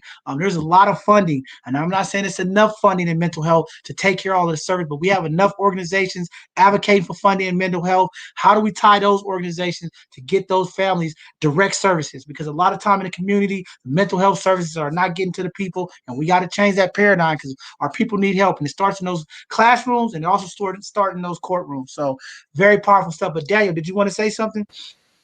I just want to say that this is why what you're doing is so important and so valuable. There's no conversations like this happening, in the Bay like this, at least that I'm not aware of. And the vision that you have for this is essential. San Francisco has always been rich in resources. We work with some folks from other counties where they don't have much, but San Francisco has always been rich in resources, but they've always lacked coordination. And, a lot of the community-based organizations, going through COVID and having to shift I'm so excited when this thing opens up. I believe that, there's been some visions placed in people's, hearts and minds to start, community-based organizations or nonprofits that are really going to change the landscape of how we do business in terms of impacting change in our communities. I feel like even APD, we're working on some things under the direction of Chief Fletcher and Steve Adami, some exciting things that are in store as we begin to open up after this pandemic. And I feel it. I mean, it's the great reset. We're going to shift into some things and really start to make an impact and hone in on some of those things that you're talking about. It's time. This is a world-class city. We should be doing world-class work in these communities. There's no reason that we shouldn't have some of the best systems and community-based organizations in place that work with fathers, that work with families, that work with formerly incarcerated.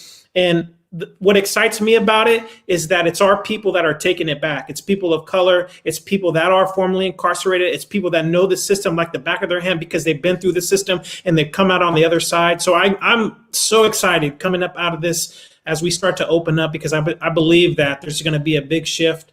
There's going to be a lot of changes, and we're going to be right at the forefront of all of it. Yeah, I think you're right, Daniel, and I'm excited too, and that's why I want to connect with Vic and Steve, because also one thing this pandemic taught us that digitally, the things that we could do on Zoom with no geographical holdups, because a lot of times there are some cities that have services, but when we have a platform, we can make it secure.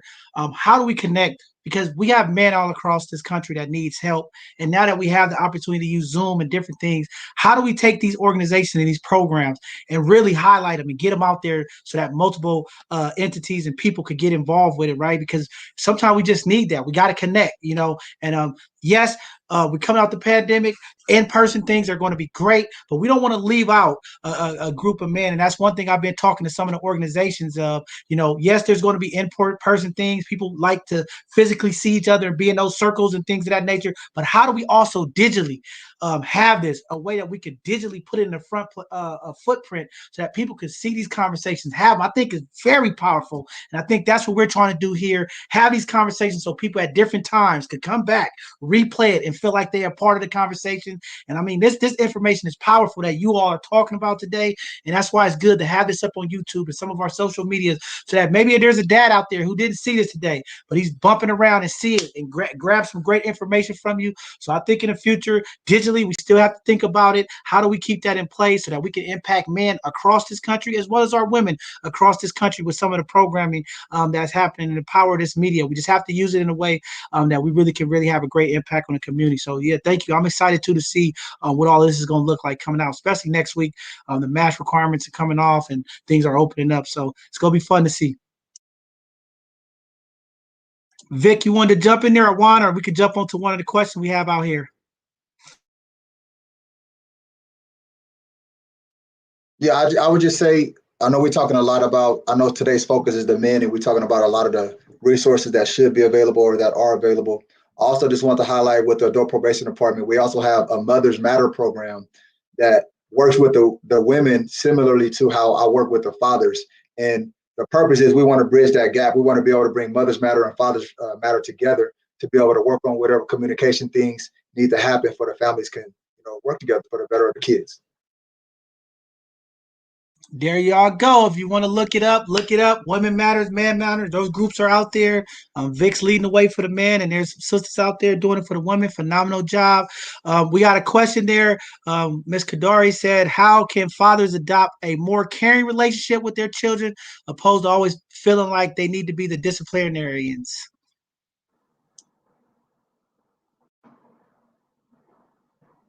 When it comes to being the disciplinarian or being looked at as the disciplinarian in physical punishment, I think as men and as fathers, we have to learn how to articulate when our kids disappoint us.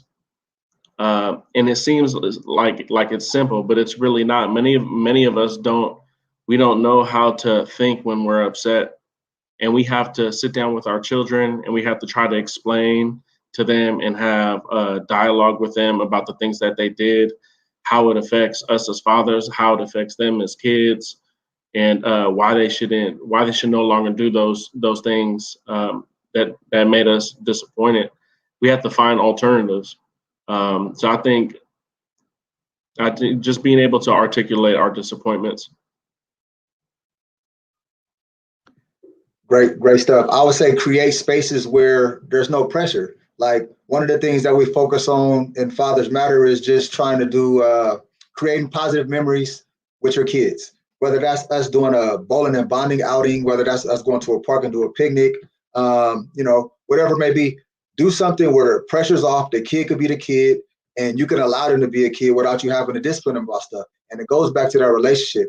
Work on that relationship, because when the kid understands and you understand the kid a little bit more, like, it's going to be more smooth. It's going to work better. So I would say create spaces where you don't have to necessarily be the disciplinarian, so the kid can be the kid and they can work on a relationship. Powerful, Vic. That was very powerful. Brother Daniel, go ahead, jump in there. I was just going to say, that our role as a disciplinarian, I'm not sure where that originated. Maybe it's our physical stature or the tone of our voice that, crowned us the disciplinarian. But, really, and even that word is interesting how we use that, and really, I like to have these teaching moments with my daughters.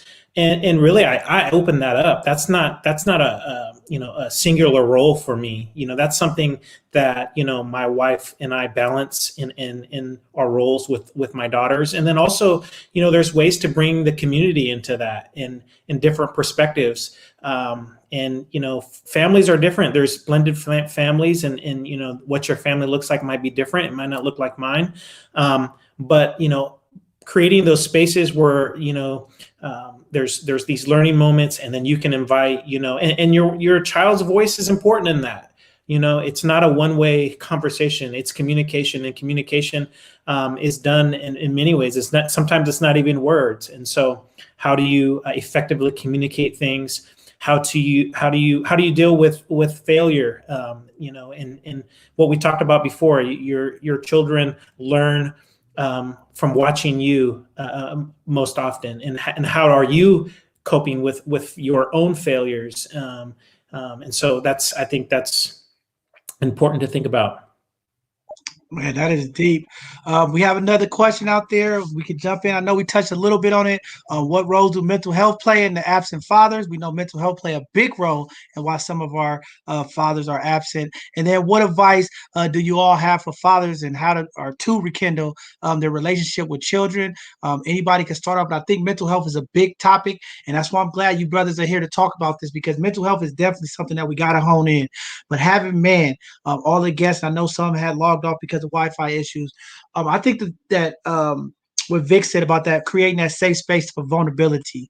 We need our young brothers in the community and fathers in the community to have that vulnerability to speak up, because as young men, we taught to be tough, don't cry. And that also plays on our mental health. But to see brothers like you to be vulnerable, and like you all said, having these conversations is definitely a kickoff to that healing process, right? Because if they see people talking about, hey, you know what, it's not so bad. If they talking about it, maybe I could do it. And this is that leading by example. But yeah, mental health plays a big part of it. That's one of the biggest struggles in our community. And I know in the Black and brown community, it's always a taboo thing. It's a stigma conversation. People don't want to identify as mental health or mental wellness. But, I'm always asking on this platform, how do we change that narrative? How do we make mental health cool? And it starts with individuals like you all here, our influencers, our musicians, our actors, our basketball players. It takes everybody to make it cool, especially in our families. A lot of times in our families, we told to don't talk about the family issues, be quiet, deal with it. But we're at a point now where mental health is really impacting us. You see the headlines in the news, people going to work, shooting up work, different things happening from mental health. And it's really impacting the fathers and the kids of the community. So you guys can go ahead, jump in and tell me what you think from the question that's up there, or any advice or feedback that you can give to community. I would just add, I think we have to get away from, and I see this in, call it what you want, toxic masculinity or whatever. But, as men, I think oftentimes we're taught or influenced to sit in our symptoms and not really unpack why we're feeling what we're feeling. And getting into having these conversations like this, conversations with, and I was fortunate enough to work in the same department with Juan, and we would have these conversations, as fathers, trying to learn how to be a good dad, trying to learn how to be good men, trying to learn how to be, and so we have to somehow find a way to create these conversations, and we really have to model it for this younger generation coming up under us. This is one of the reasons why I'm so excited about being on here today. Is this is modeling it, right, to a young man that may be watching, that there's no shame in the game. We have to unpack this trauma. I said earlier, you will unpack your trauma whether you like it or not. You might unpack it on your children, and that might be a problem, but you have the opportunity to get ahead of this thing and find a safe place to be vulnerable. I'm more on the softer side, so I have no problem like crying at the drop of a hat if something moves me. If I'm watching a movie and my daughter see me crying when when Olaf died at Frozen 2, it's really just that makes me funny, but it's like modeling, it's okay, we can cry, we hurt, sometimes we have to put our armor down, sometimes we have to show our vulnerability. And I would say the best men, the men that are thriving, the fathers that are thriving, are very acutely aware of their trauma and are unpacking it and are vulnerable in those spaces where there can be healing. And not all spaces are safe. Let's just be clear. But there are spaces out there where you can find a tribe of men from, it could be a diverse tribe of men from all different walks of life, colors, creeds. But there are safe places out there. I have personally found a safe place. And I have men that keep me accountable, other fathers that keep me accountable, and I'm able to share my weaknesses, my vulnerabilities, my fears as a father, my worst fears. The other stigma is as men, we're not supposed to fear anything. We're supposed to, pump our chest, we can just, take on anything. To be honest with you, most of life scares me, especially having a kid. You know what I'm saying? So just finding that space and really coming out of that idea that we have to sit with our symptoms. Let's unpack why we're feeling what we're feeling. Why am I so angry all the time? Why am I so mad? Why am I dealing with depression? Start to do the self work of unpacking that. And I believe in every young man that I work with, they want to do that work. They just need the space. They just need the place. They just need the tribe to do it with, and they will do it, and they'll become better because of it. Man, very powerful. And I seen Roxanne said she's going to put a link. Please, Roxanne, put the link in the YouTube chat. I'll get it up here on the screen for any of the programs. Mom Matters. I know she's trying to get some of it. Just put it into YouTube and I'll get it up here on the screen. But Daniel, you are very right.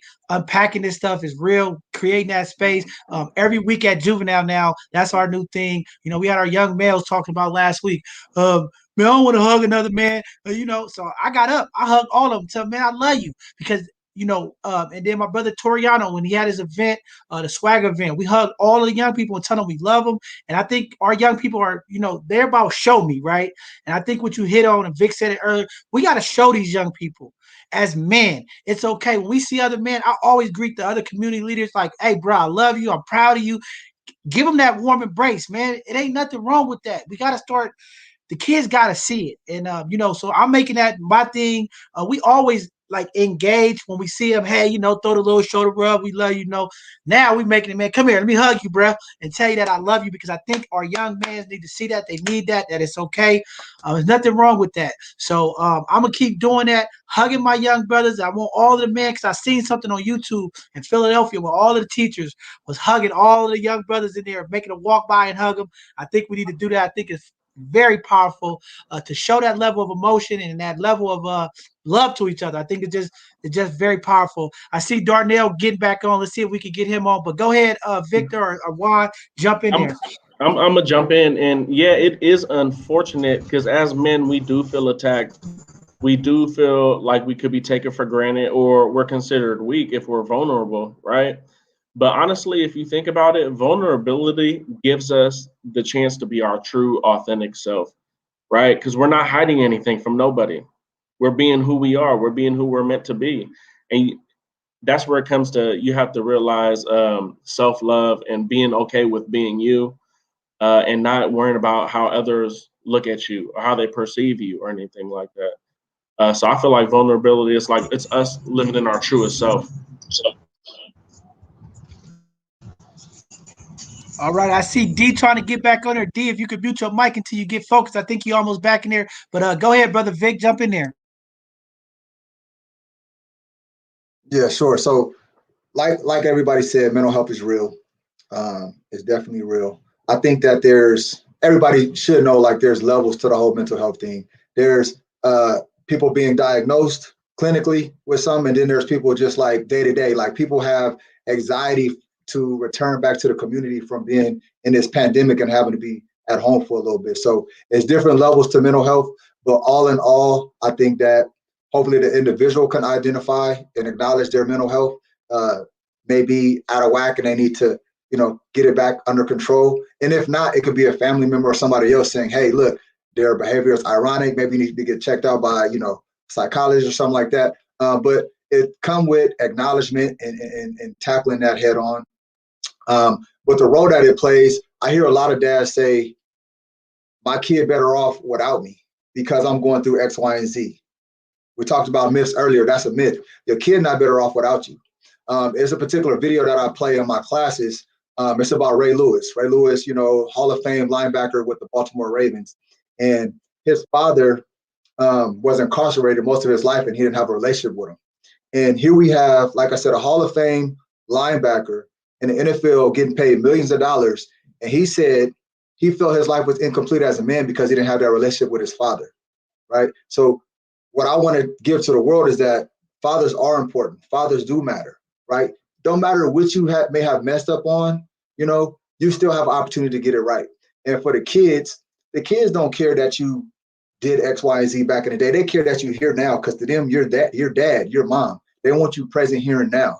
So to dispel all that stuff, man, just get involved in the kid's life. Yes, you need to tackle your mental health. Mental health is real. But don't think that your kid is better off without you. Man, that's very, very powerful. I'm glad you said that, Vic. And meet people where they at, and again, like you said, just not getting caught up on that. I think that is phenomenal, man. I mean, I tell brothers, man, just show up. Oh, I don't want to go to my kid graduation because I was locked up for a year. I was gone the whole year, but it's their graduation, so I don't want to go. Nah, man, go. Show like you just got to show up when you're there and be impactful and intentional. I just think that's dope. We got brother Charles and Darnell coming on. My brother Charles, I know he was trying to get in, working and stuff. I want to introduce Charles because he's a phenomenal brother in the community. Been through the system, came out, a great model to the young people, young brothers. He's doing stuff, working with them. So I want to bring Charles up and introduce him and then see if we can get D out there. I see D riding around with the top down, enjoying life, man. That's what it's about. So go ahead, Charles, go and jump in there, introduce everybody who you are. We talking about fatherhood. I know you've been listening at work. Just give us some blessings, brother. First of all, I appreciate being on with y'all. Definitely travel. So the Wi-Fi been acting up as I've been going, but I'm stopped here at a gas station so I could chop it with y'all for a minute. Um, my name is Charles Ryan. I was born and raised in Bayview. Um, 17 years in prison. Came home, focused, beyond focus, and realized when I got kidnapped in 2020, or 2010 to be exact, that if I don't change my behavior, it's easy to get grabbed back up by the system. While I was in the county jail, I had a stroke and heart attack, stressing about the fact that it was a possibility I could go to prison for the rest of my life for something I know I didn't do. How do you prove that you didn't do anything? You can either tell on a person or you could just get on your knees and ask God to give you the strength to get through what you're going through. And that's what I did. 6 years, 3 weeks, and a day later, I was acquitted of charges that I was charged with. Came home, even more focused because during that time while I was in there, I was writing my business plan. Within 3 months of coming home, stacking my money from, odd end jobs that I was able to pick up when I first came home, started my business. Name of my business is Chuck's Pressure Washing Service. I've been running it for practically 5 years now. Foundation is set. Definitely need some contracts. I got a large portfolio of the work that I do. I'm extremely good at what I do. And I want to say that transferring skills from being in the neighborhood to doing something legitimately is well, how can I say it, John? Doing those bad things in the neighborhood as far as selling drugs in the neighborhood gave me an eye as far as knowing that I could be an entrepreneur or a businessman. Wrong kind of business to be in because I know I poisoned my community. Look back 30 years and here we are now going through a whole bunch of stuff that we shouldn't be going through, especially in these neighborhoods. But having a back in the bill I had been Blackwood was big for me. 5 Keys School and Charters gave me a job as a case manager facilitator. When I came home, within 6 months, I was working back in Bruno where I was when I first started my time. Connecting with the fellas was instant. Super proud of me for, as us guys from the street would say, keeping it solid. Understand fully that keeping it solid could have cost me my life. So all the way to really putting God first and God feeling what I was going through, because how do you fight police that's lying on you about something that you know you didn't do? From working in 5 Keys for a couple of years, I got to a point to where I was ready to start feeding myself, actually working for myself and trying to put together what I wanted to put together. I had an opportunity to go to Stanford and be a part of a program called Project Remade, which helped me tighten up my business plan so I could compete on a level with any business in the United States. After graduating from that, had the courage to pretty much say, you know what, thank you for the job, the opportunity to be up in here. and doing the work that I was able to do. But I have a dream to being able to feed my own family as my grandparents did when I was a kid. Um, Pandemic came, got kind of slow, but was fortunate to get a job working at pretrial diversion. And there I'm able to work with individuals coming out. So I work with a lot of our shooters, robbers, burglars. When I say burglars, I mean a lot of car window busters. Like start off with a burglary, end up with attempted murders. But fortunate to be able to get released without having to pay no bail on our program. Pretrial Diversion is a nonprofit program as well. But I'm really there to be able to do the work that I'm able to do with my groups and work with the individuals that's coming out. Show them, lead by example. Always tell them I walk it like I talk it. I can't ask them to do anything that I'm not willing to do myself. Tell them you don't have to feel like you're a punk by changing your behavior. Get to a part of your life where, being real sick of going to these funerals every week, fully understanding that if I'm able to reach the ones in my group, they could reach 2 or 3 other people and we could start abandoning it like that. I love what I do.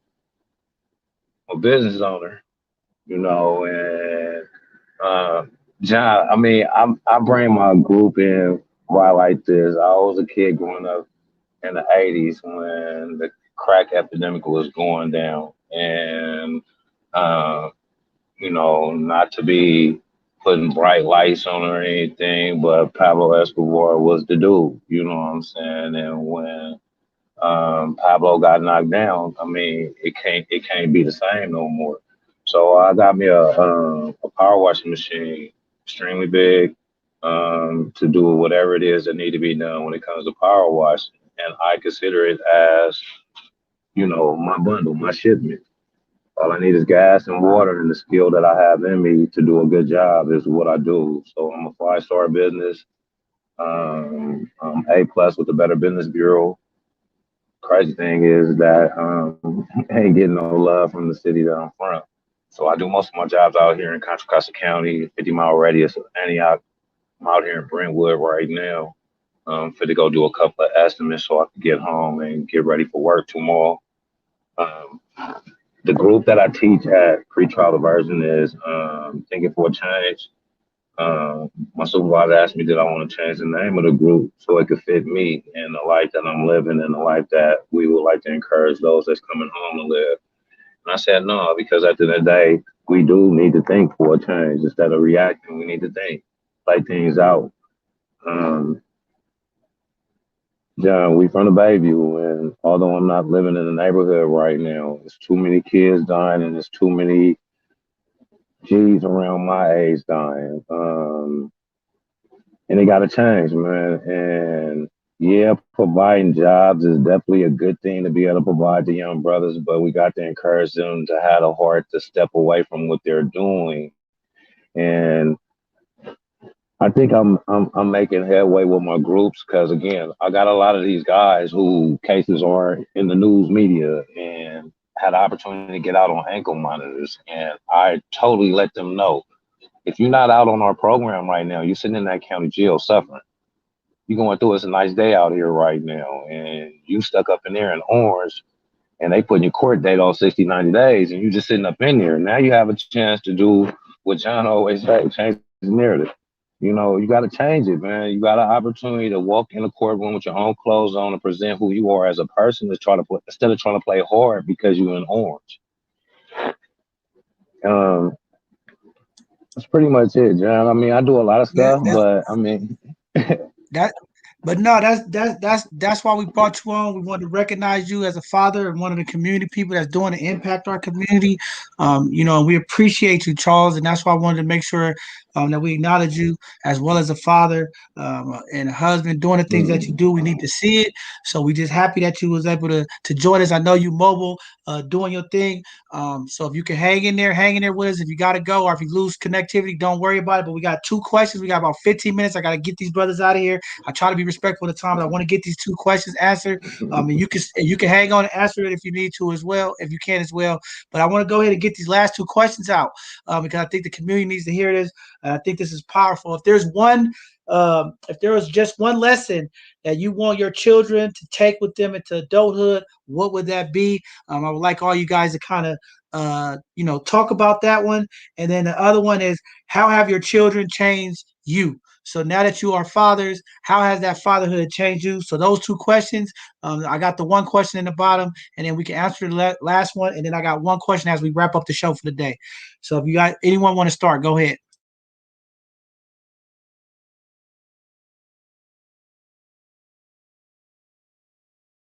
I know everybody was dragging feet. Let me get in. So the one thing, I'm sorry, repeat the question one more time. Okay. I was running across the screen. Hold on. So it was if there was just one lesson that you want your children to take with them into adulthood, what would it be? Definitely. So that took a little bit to think about. I mean, I think that's a question that parents should probably ask themselves periodically, just to know how you're gonna guide your kids, so to speak. But a couple things. One, I would tell them that life is not fair, but so what? And then effort. You know what I mean? You got to give effort in whatever you do. And we kind of talked about controlling what you can control. That's really the only thing you control is your effort. So give your effort, and you may get it, you may not, you may win, you may lose, but you gave effort, and you could be cool with that with yourself. That's dope. Before we move to the next person, could you also answer, how have your child or children changed you being a father? How has it changed you as a father? Yeah, for me, I think we also touched on this. It's taught me patience. You know what I mean? It's given me more purpose in life. You know, it's given me more passion, in life. You definitely got to be passionate about your kids and what they're doing, and, kind of helping them create their own little lives along the way. But patience is probably the biggest thing. It's funny because you get to see a lot of the things your parents were saying to you or your grandparents were saying to you, and you wonder why they were saying it. And then as a parent, you'd be like, okay, that's why they were saying it. So it clicked for you on a different level as you see your little people grow up. That's deep. Go ahead, Daniel RY, jump in there. I would say one value that I try to demonstrate and I want to impart to my children is forgiveness. And I try to practice this out in the open with them. But I think a lot of the people we see struggling in life have been captivated by being done wrong. And if we have to learn how to forgive, and forgiveness doesn't look the same for everyone. You're not going to get that. Sometimes you're not going to get to look that person in the eye again and let them know that they did us wrong. But it's really exercising the release of that holding you captive, whatever it was. It may have happened when you were a child. It may have happened, 6 months ago. But being able to release that is, I've seen it in my own life. Forgiving those that have done me wrong has been just pivotal in me moving on and me being able to grow as a person. And so that's something I want to demonstrate for my children, being able, because if you live long enough, you will be done wrong. That's just part of life. But what's key is, where do you go from there? After you've been done wrong, after you've been disappointed, after people walked out on you, failed you, etc., where do you move on from there? And that sometimes can be the catalyst to thrusting you forward into your destiny or holding you back from that. And so that's one of the things I want to instill in my children. And really, my children have changed me in so many ways, but I want to highlight, they have taught me lessons in humility. I I show up every day and I learn something. You know, it's funny, as a father, you want to be the teacher, right? But at some point you realize that you're not at the head of the class. You're actually on the stool, and your children are teaching you lessons that, and these lessons are coming back around that, you know, maybe you didn't catch when you were younger. But it's funny how that works. There's a reciprocal learning and teaching that happens as a father. And so they've taught me humility. They've taught me how to surrender control of things that I have no business controlling and can't control anyways. So it just made me a better man in general. Wow, powerful. I mean, I'm glad you said that, you and Vic. And before we go to Juan, you know, that's one thing I always say here about leadership, but we could tie this into fatherhoodship. You know, I always say to be a leader, you know, a leader is demonstrating what's possible, you know, being able to do that. That's what leadership looks like, being able to demonstrate that. And you're right, our young people and our kids, whew, that was deep. I like that. I got a 5-year-old granddaughter. She always teaches me some phenomenal stuff. I'm like, I didn't learn this, you know, especially with YouTube. There's so much stuff on there. But yeah, definitely very, very powerful stuff. Go ahead, Juan, jump in there. I would say that the biggest thing that I would like to leave for my children is I would like to encourage them to be individuals and to be able to think for themselves at all times. And one of the biggest lessons that fatherhood has taught me is just accountability. When you become a father, you're responsible for someone outside of yourself. So that means every decision, every thought that I have, every reaction that I have, I always have to take someone else into account. Man, that is deep, deep, very powerful stuff. You know, just happy that you guys, I mean, I hope community out there, the young fathers, you know, if you saw this conversation today, this has been very informative, very good information. I mean, you are hearing from the best. I mean, there was gems being dropped all around this conversation today.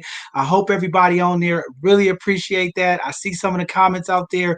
We're definitely going to get some of those resources and information to the community. I mean, this is what it's about, and we got to have more of these conversations, especially for the fathers of the community, our young fathers. You know, having you all, because I believe in mentorship. You know, a lot of people, they get into disagreements with me about mentorship, but seeing brothers like all you all that was here today, this is what mentor look like. You know, people that didn't have all the answers, went through the obstacles, and now they've made a change and they're able to give back or take their life experiences and transfer that information to our young people. I think that was great, phenomenal. But we are at the end of the hour. I want to be respectful to everybody's time. This is what I want to do because I know it's been a long time, and I really appreciate you guys, and I honor you guys coming on here today, talking about fatherhood and letting the community know what some of this look like, because it's important, and we're going to keep these conversations going.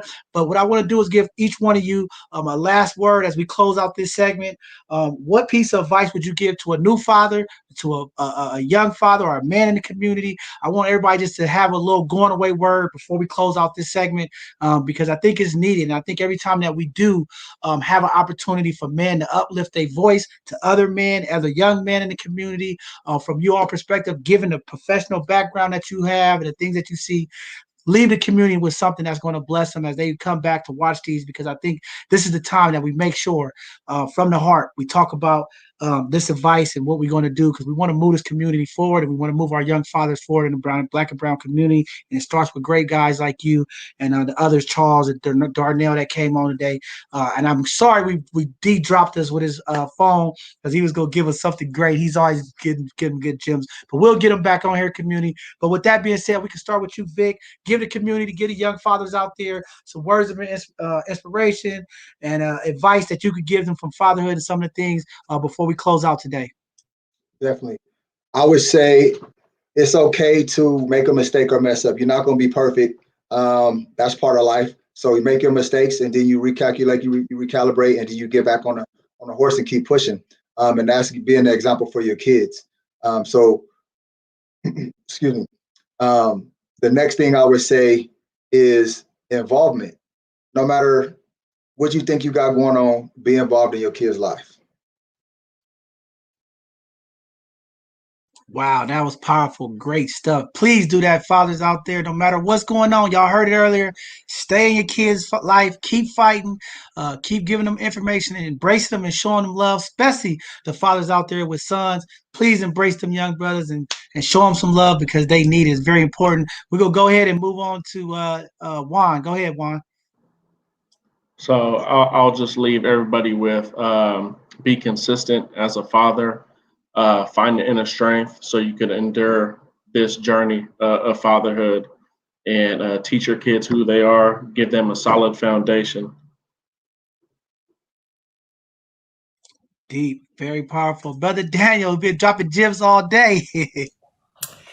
Young father, find your tribe. There are tribes out there, and don't worry about the perfection of your tribe. Focus on the safety of that tribe, and when you find them, lay your heart open and do the tough work, the difficult work of working through your trauma, the self work of becoming a better man. And so, my departing words is find your tribe. I found mine in my faith community, and it's just totally revolutionized how I see the world, how I see myself. And so there are people out there. There are several here. All the men here in this conversation today. There are men out there that are doing the work of change in your community. Find those men. Pull up a stool at the School of Life and learn. Iron sharpest iron. So find your tribe. I believe. Wow, very powerful stuff, man. Before we end, I want to give a huge shout out to the adult probation, Chief Fletcher, Steve Adami. Thank you guys for coming on today. This was a phenomenal conversation. My advice to the young brothers in the community, what all you heard in combination is we have 2 ears and 1 mouth. Listen twice as more than you speak. Suck in the information. Be that sponge to get the information. You heard Vic. You heard Daniel. Persevere. There will be obstacles. Fatherhood is not perfect. There's a lot of things you're going to learn on that journey, but be open. Be willing to listen. Be willing to just have the opportunity to have that compassion and humility when you're working with your young people. The relationships in our community, sometimes they end. Young father, have that discipline to be man enough to walk away and accept and find a way that you could get away from your anger, fear, and pain and come back and work with the mother and have a joint. It works. A lot of times we don't think it happens, but I see a lot of phenomenal families still raising their kids because once you and the person is out of the relationship, you guys still can work together to have a blessed union to raise your children. Give it an opportunity. And I know sometimes that comes with age and maturity, but be open. Listen to the elders that's on here. Listen to these G's, man. And we always talk about OGs and the elders of the community. These are phenomenal men talking about things. They unpacked a lot today. I know 2 hours seemed like it takes so long, but it happened very fast. And to the community out there, do your part. Let's be the change. The ladies in the community, phenomenal jobs that you mothers are doing. But please be open. Think about some of the conversation. Be patient. Be consistent and be open and willing to have that dialogue. That's what we have, both sides of the conversation. We want to hear from both sides. It is our Father Day celebration because next week we want to honor those fathers and give them their space. So we had the conversation this week as we go into the Juneteenth festivities. But fathers are important. Black and brown dads do matter. We want to put that out there. And for the young fathers, keep doing what you need to do to better yourself. It starts with mental health. Mental health is wealth, and we'll get there. Don't worry about the financial status you are. Do the little things in increments to get to where you be to be a great father. There's no book and no rule on how you're going to be a father, but listen to the other brothers, go to these classes and take what you can need. I always tell the young people when I meet them and I work with them in the jail, just take what you could get. Don't worry about the messenger. Grab what you need to put in your toolbox so that you can add another tool to do the things that you need to do. Phenomenal conversation. Glad to have it. So we're going to end with this. This Tuesday, we're going to have another segment of our Hidden Gems. Everybody that don't know or do know, every Tuesday, we have another live show called Hidden Gems where we highlight our Black and brown businesses as well as we highlight leaders and community people that are doing positive things to impact our community like these brothers here. That's what that segment is for, to highlight them, the work that they're doing to positively impact our community. community, as well as this Thursday. We're going to have another Educational Thursday. That's another segment where we highlight individuals to come on the community, educate the community with a PowerPoint presentation, or give something new that community might not see. This week, we have a sister coming on to talk about yoga. That's going to tie into the mental wellness, importance of meditation and different things of that nature. So that should be a phenomenal show as well. And then next Sunday, we'll be out in the community. It'll be a little different. We won't be here in the studio. We'll be out in the community at some of the Juneteenth Father Day functions, catching some of the people in the community. So it'll be phenomenal. We'll be out there. And then this Thursday, I want everybody to know, please show up, support the sister Felicia Jones. We're going to be down at City Hall, on the steps of City Hall at 12 o'clock, kicking off the Juneteenth rally, talking about freedom and some of the disparities, some of the issues that's going on in our Black and brown communities. How do we build that equity? What does it look like? And how do we impact our community as we acknowledge our freedom here for Juneteenth? So with that being said, thank you all for tuning in today conversation. I hope it was impactful. Young fathers out there, I hope you picked up something from these brothers and took this information. And I hope some of the mothers out there reshare this video with your sons of the community and make sure that they know that there are men out there unpacking, doing the work, and it's cool to do mental health work. So with that being said, see you all. We'll see you this week. We'll be out in the community. See you Thursday at City Hall. Love you all. Thank you, brother. Thanks, Steve, Chief Fletcher, for blessing the community today with this powerful conversation. We will see you guys soon. Have a blessed one.